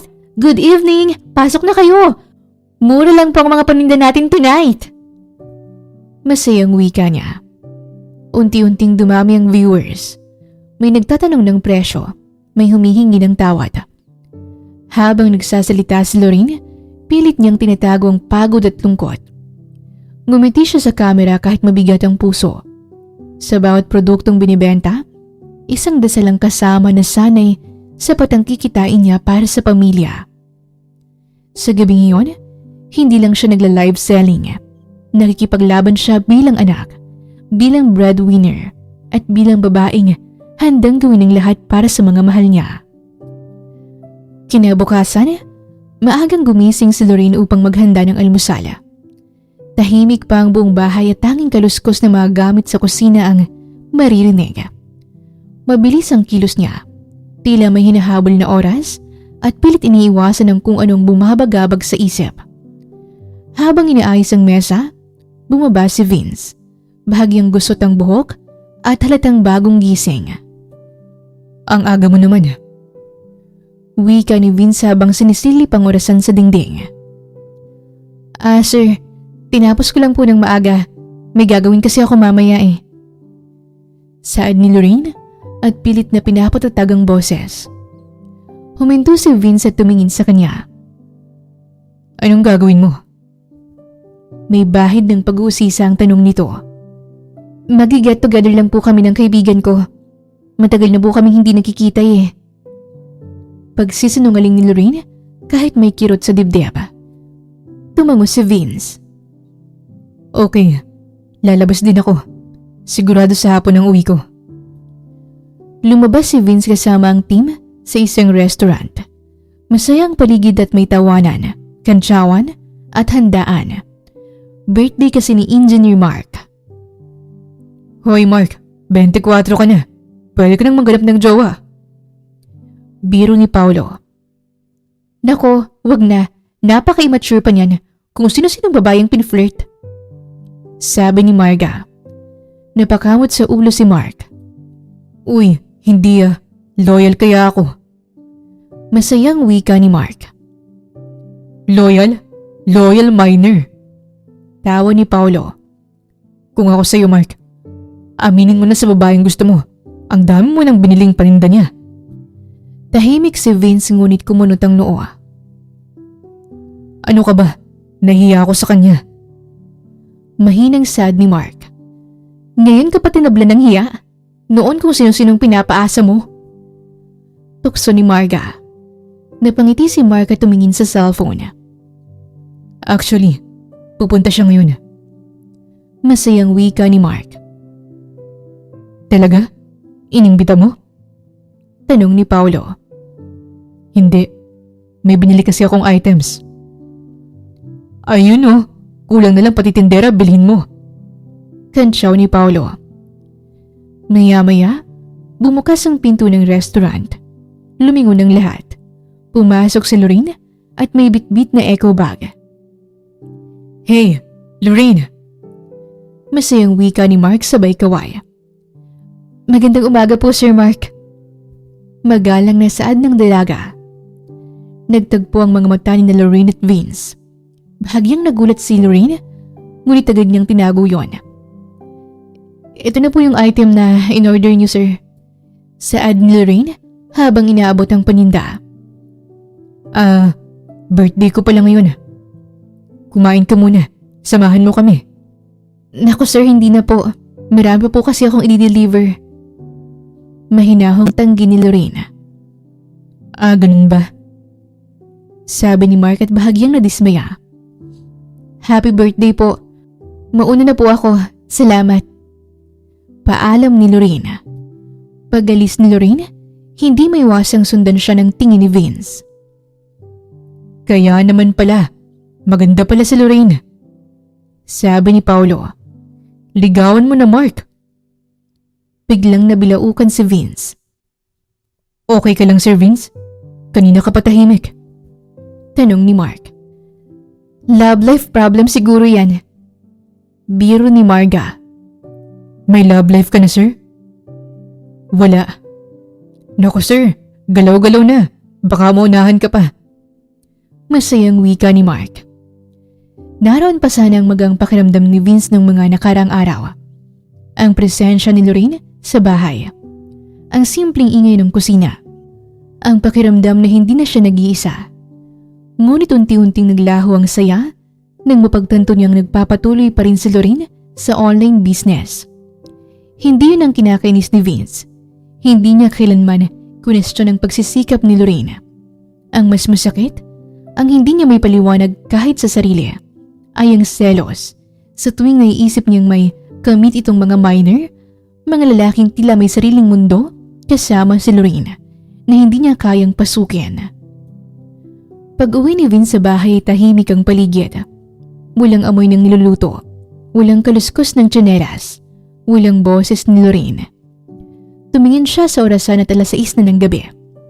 Naupo siya sa sala, binuksan ang laptop, ngunit wala doon ang isip. Maya-maya tumayo siya, naglakad pabalik-balik, muling tumingin sa orasan. 2 oras ang lumipas bago niya narinig ang pagbukas ng gate.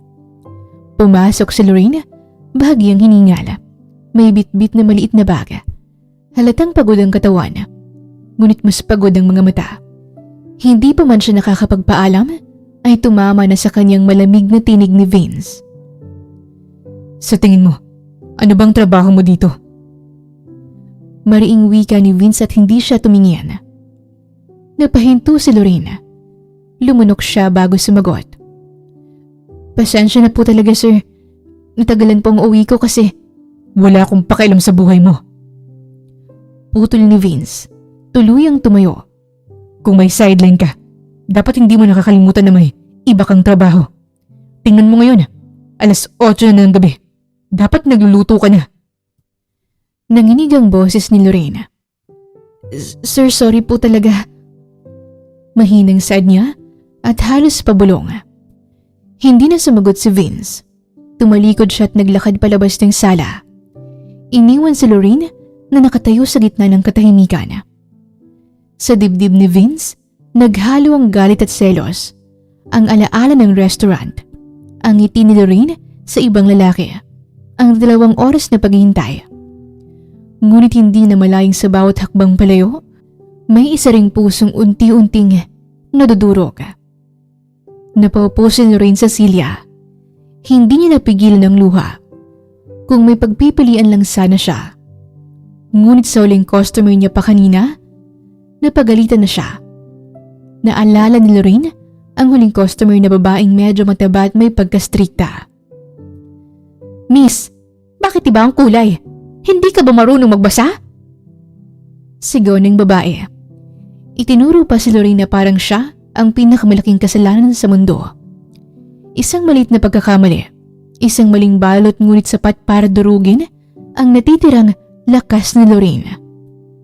Pagkatapos nun, ang perang pinaghirapan ni Lorraine, buong araw ay diretso niyang ipinadala sa ina para sa gamot ng ama, para sa pagkain sa ospital, para sa araw-araw na pagbabantay.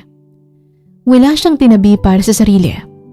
Umuwi si Lorraine na walang dala, walang supot, walang barya, tanging pagod at bigat ng dibdib. Sa kanyang kwarto, naupo siya sa kama. Doon niya hinayaan ang lahat. Bakit naman kasi ang hirap? Umiiyak na bulong ni Lorraine sa sarili. Tinakpa ni Lorraine ang mukha ng palad. Hindi siya galit. Pagod lang. Pagod sa pagiging matatag. Pagod sa pagpili araw-araw kung alin ang uunahin, ang trabaho, ang pamilya o ang sarili. Sa kabilang kwarto, tahimik si Vince. Hindi niya alam na sa labas ng galit niya ay may luha ring bumagsak. Luha na hindi niya narinig. Luha na sana'y nakita niya. Kinabukasan, maagang nagising si Vince gaya ng nakasanayan. Ngunit paglabas niya ng kwarto, agad siyang napatigil. Tahimik ang kusina. Walang kaluskos ng pinggan. Walang amoy ng kape. At walang mahinang yabag ng tsinelas ni Lorraine. Nagtaka si Vince. Karaniwan, kahit gaano kaaga, naroon na si Lorraine. Tahimik ngunit masipag. Ngayon, Wala. Sumilip siya sa orasan lagpas 6:00 na. May kung anong kabang unti-unting gumapang sa dibdib niya. Bigla niyang nalalang nangyari kagabi. Ang pagtaas ng boses niya, ang pag-walkout niya. Hindi pa ba siya gising? Bulong ni Vince sa sarili. Mabilis siyang umakyat at nagtungo sa kwarto ni Lorraine. Kumatok siya ngunit walang sumagot. Muli siyang kumatok. Mas malakas. Wala pa rin. Dahan-dahan niyang binuksan ang pinto. Bumungad sa kanya si Lorraine na nakahiga sa kama. Nakatalukbong ng makapal na kumot kahit mainit ang umaga. Basa ng pawis ang noo at buhok nito. Namumula ang pisngi at mabigat ang paghinga. Paminsan-minsan ay nanginginig ang katawan na tila nilalamig kahit pinagpapawisan. Halatang wala ito sa sarili. Lorraine. Lumapit si Vince at nilapat ang kamay sa noo ng babae. Napatras siya sa gulat. Ang init mo. Napakunot ang noo ni Vince. Hindi siya sanay sa gantong sitwasyon. Hindi niya alam kung anong unang gagawin. Kinuha niya ang cellphone at agad na nag-search ng mga gagawin. Anong gagawin kapag may lagnat? Paghahanap ni Vince sa Google at YouTube, pinanood niya ang ilang video at binasa ang mga payo. Huminga siya ng malalim tsaka tumango na parang may napagdesisyonan. Sige, kalma lang. Bumaba siya sa kusina at kumuha ng malinis na bimpo. Binasa ito ng malamig na tubig, tsaka bumalik sa kwarto. Marahan niyang inalis ang kumot na nakatakip kay Lorraine at dahan-dahang pinunasan ng noo, pisngi at leeg nito. Sandali lang Bahagyang napaungol si Lorraine at dahan-dahang dumilat ang mga mata. Malabo ang tingin. Sir, pasensya na po. Mahinang sad ni Lorraine. Biglang nakaramdam ng kirot si Vince sa dibdib. Huwag ka na munang magsalita.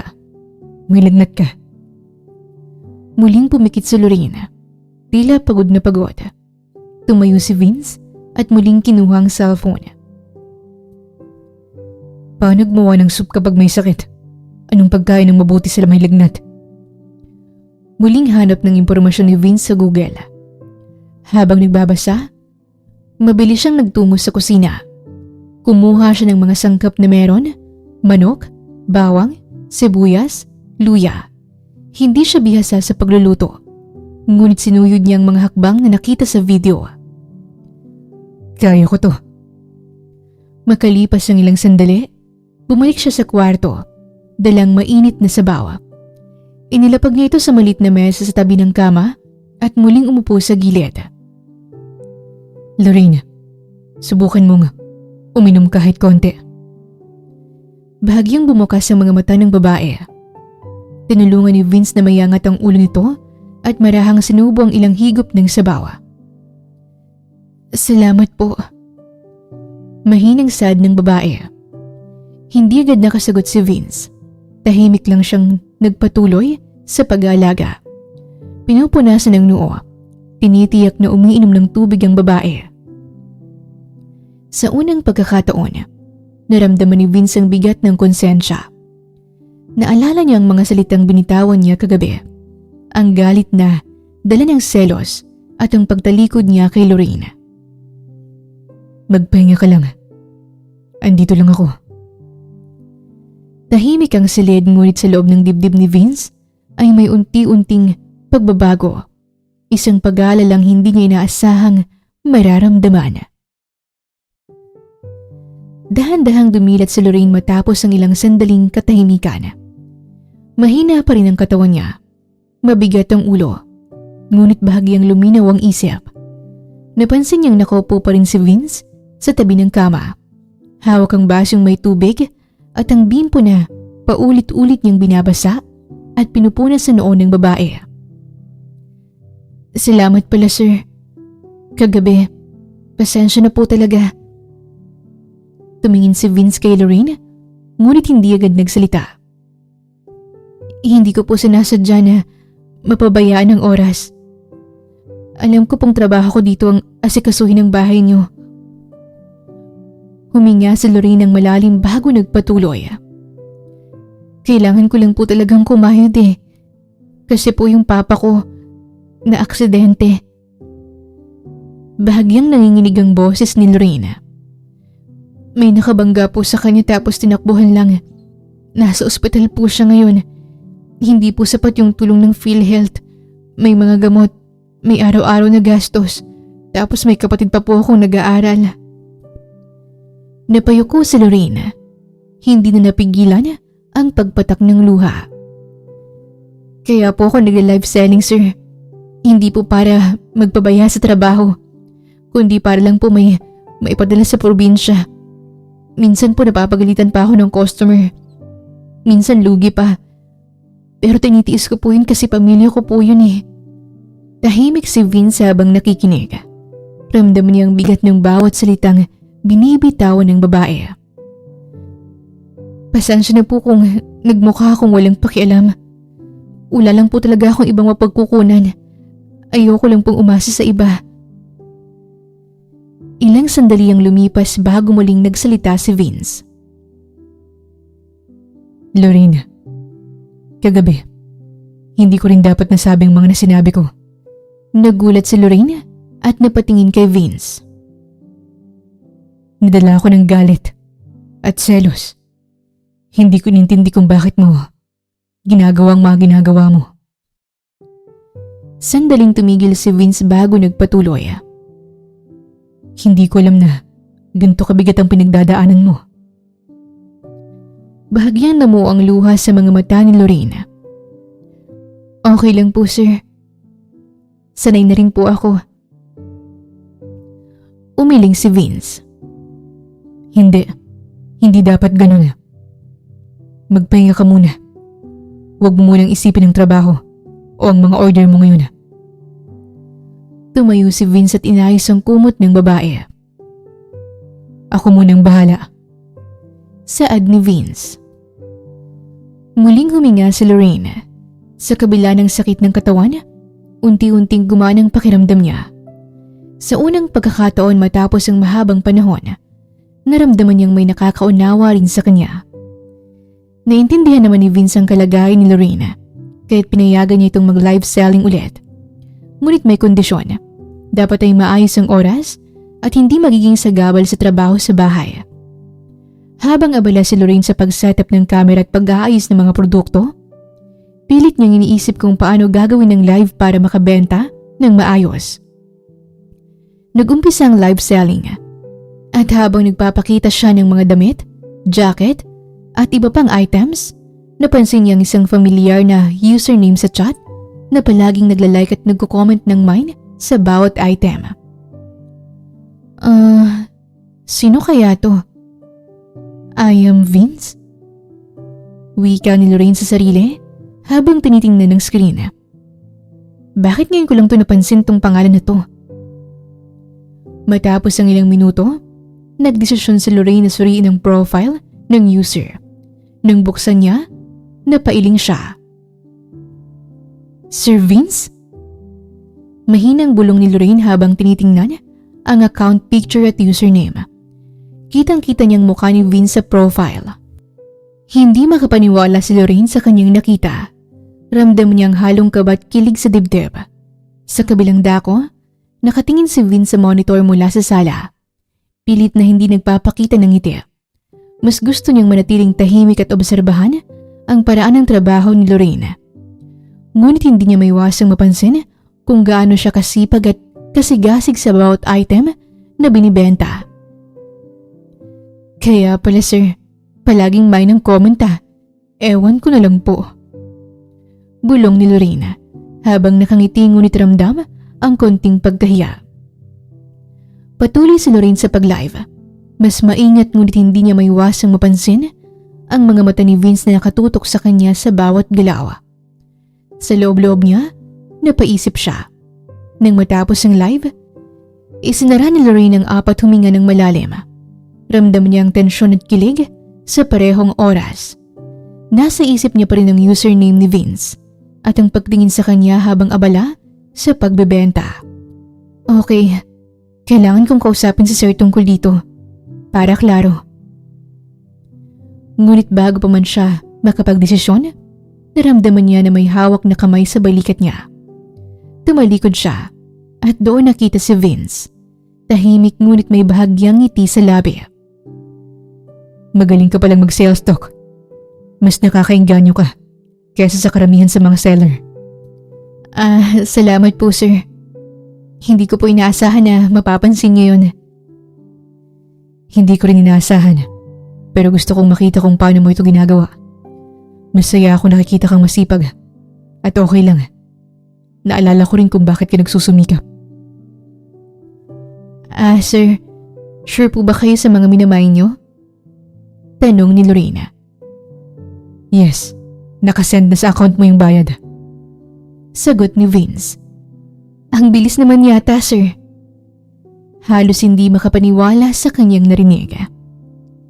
Yes, kasama na din yung sweldo mo. Dagdag ni Vince.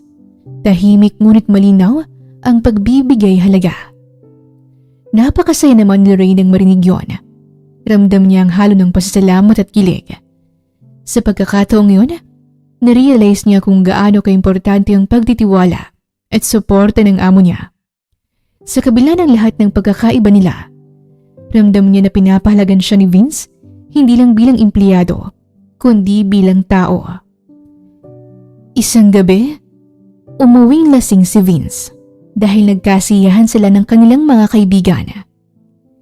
Inakay naman ni Lorraine si Vince paakyat ng kwarto nito. Tahimik ang daan.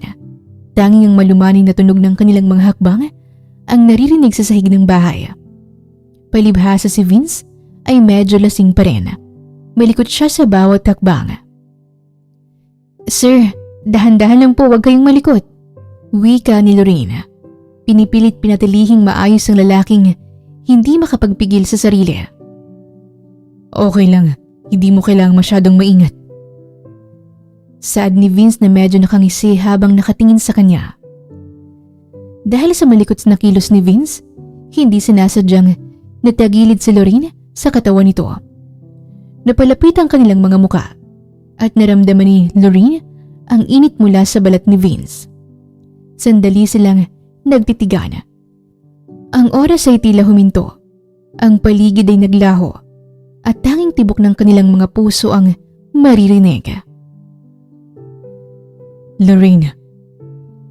Wika ni Vince. Malalim ang tingin sa mata niya. Halos nahihirapan sa sariling damdamin. Sir. Wika ni Lorraine. Nagulat at bahagyang namumula, pero hindi nakilos dahil sa init at gulat ng sandali. Thank you. Bulong ni Vince habang nakangiti siya at bahagyang yumuko para ipahinga ang ulo sa balikat ni Lorraine. Maya-maya pa, pumikit si Vince. Nakangiti at dahan-dahang natulog. Ang hininga niya ay mabagal at pantay. Si Lorraine, bagamat may kaba at kilig, ay natigilan sa nangyari. Pinilit niyang huwag maligaw ang damdamin at iniiwasang umalis ang mga pulso niya sa pagkasabik. Tahimik siyang nanatili sa tabi ni Vince. Tinitiyak na komportable ito habang natutulog. Lorraine. Bulong ni Vince, halos hindi marinig bago tuluyang bumalot sa katahimikan. Sa sandaling yun ramdam ni Lorraine ang init, kabighani at bahagyang hiwaga ng kanilang sitwasyon. Habang nakaupo siya sa tabi ni Vince, napansin niya ang katahimikan ng kwarto, ang hangin mula sa bintana, ang malambot na unan, at ang tahimik na hininga ni Vince. Ang kanyang puso ay mabilis ang tibok, ngunit ramdam niya ang kakaibang kapanatagan sa kabila ng nangyari. Sir Vince. Bulong ni Lorraine sa sarili, ngunit alam niyang hindi niya maaaring gisingin ng lalaki. Grabe, paano ako makaka-move on ito? Dagdag ni Lorraine sa isip. Pilit binabalot ang sarili sa kumot na malapit sa tabi ni Vince. Hindi inasahan ni Lorraine. Ngunit sa paglapit at pagkakakilala sa kanya ng lalaki, unti-unti ring napalapit ang loob niya kay Vince. Hindi na matiis ni Vince ang kanyang nararamdaman. Habang nakaupo siya sa tabi ni Lorraine sa sala, pinagmamasdan niya ang bawat galaw ng babae. Ang bawat tawa, bawat ngiti, at kahit ang simpleng pag-ayos ng buhok ay sapat na para mapabilis ang tibok ng kanyang puso. Lorraine, wika ni Vince ng dahan-dahan. Tinutukan ang mga mata ng babae. Hindi ko na kayang itago pa. Gusto kong malaman mo na gusto kita. Napabuntong hininga si Lorraine. Bahagyang nagulat at namula sa biglang pag-confess ni Vince. Pilit niyang tinakpan ang kanyang kaba at kilig. At sa loob-loob niya, nag-iikot ang isipan niya. Mahal ko rin siya. Pero paano kung masyado siyang mangontrol? Ayoko naman na mawala ang sarili ko sa relasyon pero ramdam ko, totoo ang nararamdaman niya. Hindi niya ako pipilitin, hindi ba? Saad ni Lorraine sa isipan niya. Sir Vince, hindi mo ba naiisip na delikado yun? Wika ni Lorraine, pilit nagtatakip ng halong kaba at kilig sa tinig. Ayoko kasi ng lalaking kokontrolin ng buhay ko. Hindi naman ako ganun, Lorraine. Seryoso ako. Gusto ko lang ipalam sa iyong gusto kong makasama ka sa lahat ng paraan. Pero hayaan kitang maging sarili mo. Saad ni Vince, may halong pag-alala at determinasyon sa tono ng boses. Tahimik na nakatingin si Lorraine kay Vince. Iniikot ang kanyang mga iniisip. Ngunit sa bawat tingin ni Vince, sa bawat titig niya sa mga mata ni Lorraine, unti-unti itong napalapit. Pinilit ni Vince na maging pasensyoso. Nagpakita ng pag-unawa sa bawat alinlangan ng babae. Kung ganun, hahayaan kitang magdesisyon sa sarili mo. Hindi kita pipilitin. Pero sana, bigyan mo ko ng pagkakataon na ipakita sa'yo na kaya nating maging magkasama ng maayos sa parang hindi ka nakakaramdam ng pagkokontrol. Habang nakaupo si Lorraine, iniisip niya sa sarili. Siguro oras na para subukan. Hindi siya ganap na may kontrol sa akin. Ramdam ko na hindi niya ako sinasaktan at alam kong maaari kaming maging patas sa isa't isa. Siguro handa ako. Ngunit pilit pa rin nagpakipot si Lorraine. Hinahagka ng kanyang damdamin ng kaunting pagdududa. Pag-iisipan ko po. Nakita naman ni Lorraine ang effort ni Vince.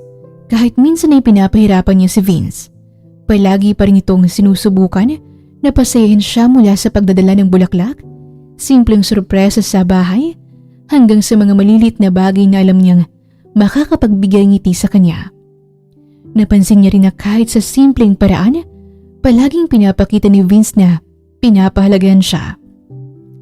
Isang araw, tumawag ang ina ni Lorraine na si Lourdes. Salamat pala anak, ang laki ng perang pinadala mo. Nakauwi na kami sa ospital. Nabayaran na rin namin yung tuition ng kapatid mo. Wika ng ina, halatang nagpapasalamat sa kabilang linya. Nay, hindi pa po ako nakakapagpadala. Sagot ni Lorraine. Nanginginig ang boses. Sa sandaling yun bumaba si Vince sa hagdan at napansin ni Lorraine na nakatitig siya sa kanya. Alam niyang si Vince ang may gawa noon, ang nagpadala ng pera para sa kanyang pamilya. Dahan-dahan niyang nilapag ang telepono at tumakbo papunta kay Vince. Niyakap niya ito ng mahigpit.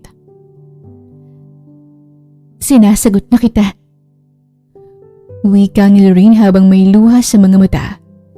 Humihingal sa sobrang emosyon. Nakita ni Vince ang luha ni Lorraine at dahan-dahan niyang pinunasan. Hinahaplos ang likod ng babae ng may pagmamalasakit. Lorraine, alam kong mahirap sa'yo. Pero, nandito lang ako palagi. Wika ni Vince, malumanay at puno ng init sa tinig habang pinipilit niyang pakalmahin ang damdamin ng babae. Humigpit pa ang yakap ni Lorraine. Tila gusto niyang ipadama ang lahat ng saloobin at pasasalamat niya. Salamat sa lahat. Wika ni Lorraine, huminga ng malalim at bahagyang napapikit sa init ng yakap ni Vince. Wala yun, Lorraine. Basta ikaw, okay lang ako. Ayos na ako. Saad ni Vince. Nagpakita ng banayad ng ngiti habang hinahawakan ang kamay ng babae. Ang sandaling yun ay puno ng katahimikan at init. Hindi na nila alintana ang mundo sa labas, ang mga problema o kahit ang trabaho at buhay nila sa labas ng bahay. Sa yakap na yun, ramdam nila ang tiwala at pagmamahal sa isa't isa, damdamin na matagal nang pinipigil. Ngunit ngayon, tahimik na nagtagumpay. Tahimik si Lorraine sandali. Pinipilit maproseso ang nararamdaman. Sa wakas, nakuha ni Vince ang matamis na oo mula kay Lorraine. Sa kanilang mga mata, ramdam ang simula ng bagong yugto. Isang relasyon na punong-puno ng tiwala, respeto, at unti-unting pagmamahal na hindi minamadali, ngunit tahimik na tumitibay.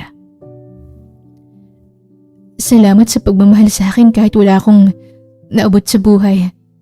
Kahit kasambahay lang ako. Wika ng babae habang bahagyang nanginginig ang boses. Minsan naiisip ko, hindi ko karapat-dapat sa isang tulad mo. Agad na umiling si Vince at marahang inilapat ang dalawang kamay sa magkabilang pisngi ni Lorraine. Huwag mong sabihin yan. Hindi kita minahal dahil sa trabaho mo o kung anong meron ka. Minahal kita dahil ikaw si Lorraine. Napayuko si Lorraine, hindi mapigilang mapaluha. Hindi mo alam kung gaano ako katakot noon. Takot akong umasa. Takot akong magmahal ulit. Palagi kong iniisip, paano kung iwan mo rin ako kapag naging mahirap na? Huminga ng malalim si Vince bago nagsalita. Kung alam mo lang, ilang beses kitang pinunood habang nagluluto ka sa kusina. Habang tahimik kang nag-iipon para sa pamilya mo. Doon pa lang, alam ko na, hindi ka madaling sukuan. Kaya paano kita iiwan? Dahan-dahang tinaas ni Vince ang kamay ni Lorraine at nilapat ito sa kanyang dibdib. Nandito ka na. Hindi ka bisita sa buhay ko. Bahagi ka nito. Napangiti si Lorraine sa gitna ng luha. Pinapangako ko sa iyo, Vince, na mamahalin kita ng buong buo. Hindi kalahati, hindi patago, kundi buo. Yun lang ang hinihiling ko. Napiliin mo rin ako. Araw-araw. Sandaling natahimik ang dalawa. Tanging tibok ng kanilang mga puso ang maririnig. Pagkatapos ay biglang napangiti si Lorraine. Tila may naalala. Pero linawin ko lang kahit pa binenta ko yung brief mo? Napatawa si Vince. Napailing habang bahagyang napapikit. Grabe ka talaga. Hindi ko kalaing darating ang araw na ipagbibili ang gamit ko ng babaeng mamahalin ko. Diskarte po yun. Depensa ni Lorraine. Bahagyang tumatawan na rin. Ikaw kasi, kung saan nilalagay yung mga brief, natatawang saad ng babae. Salamat. Salamat sa pag-unawa. Salamat sa hindi pagsuko sa akin. Hindi kita susukuan. Sa lahat ng laban mo, kasama mo ko. Naghiwalay sila sa yakap, ngunit nanatiling magkahawak ang kanilang mga kamay. Nagkatitigan sila, parehong may ngiti at luha sa mga mata. Sa pagkakataong yun, hindi man ingrande ang paligid, hindi man perpekto ang mundo, sapat na ang katotohanang natagpuan nilang isa't isa. Sa simpleng pagmamahal, sa tahimik na pangako, at sa dalawang pusong handang lumaban para sa isa't isa. Doon nagsimula ang bagong yugto ng kanilang kwento. Isang pag-ibig na isinilang hindi sa karangyaan, kundi sa kabutihan, sakripisyo at pagpiling magmahal sa kabila ng lahat. May mga taong labis ang ginagawang pagsasakripisyo para lamang sa kanilang pamilya. Katulad na lamang ni Lorraine, na hindi kailanman nahiya na mag-live selling at magsumikap sa anumang paraan upang may maipadala sa kanyang mga mahal sa buhay. Sa kanyang mga mata, hindi ito kahihiyan, kundi isang paraan ng pagmamahal at pananagutan bilang anak. Ngunit hindi natin maiiwasan na mahusgahan ng iba, lalo na kapag hindi natin alam ang pinagdadaanan ng isang tao. Kagaya ni Vince, na nung unay nakaramdam ng pagkainis at selos sa mga ginagawa ni Lorraine. Dahil ang nakikita lamang niya ay ang kilos at hindi ang dahilan sa likod nito. Hindi niya agad naunawaan ang bawat puyat, pagod at pagtitiis ni Lorraine ay bunga ng kanyang malasakit sa pamilya. Kaya sa ating pakikitungo sa kapwa, naway matutunan nating unawain ang pinagdadaanan ng bawat isa bago tayo humusga. Mas piliin sana nating tumulong kesa manisi, umunawa kesa manghusga, at magmahal ng walang kondisyon. Dahil sa mundo ng puno ng pagsubok, ang kaunting malasakit at pag-unawa ay maaaring maging liwanag sa madilim na pinagdadaanan ng isang tao. Wakas! Maraming salamat po sa inyong pakikinig at sana'y nagustuhan niyo ang kwentong pag-ibig ni Vince and Lorraine. Sana'y naghatid sa inyo ang kwentong ito ng aral, pagmamahal at inspirasyon.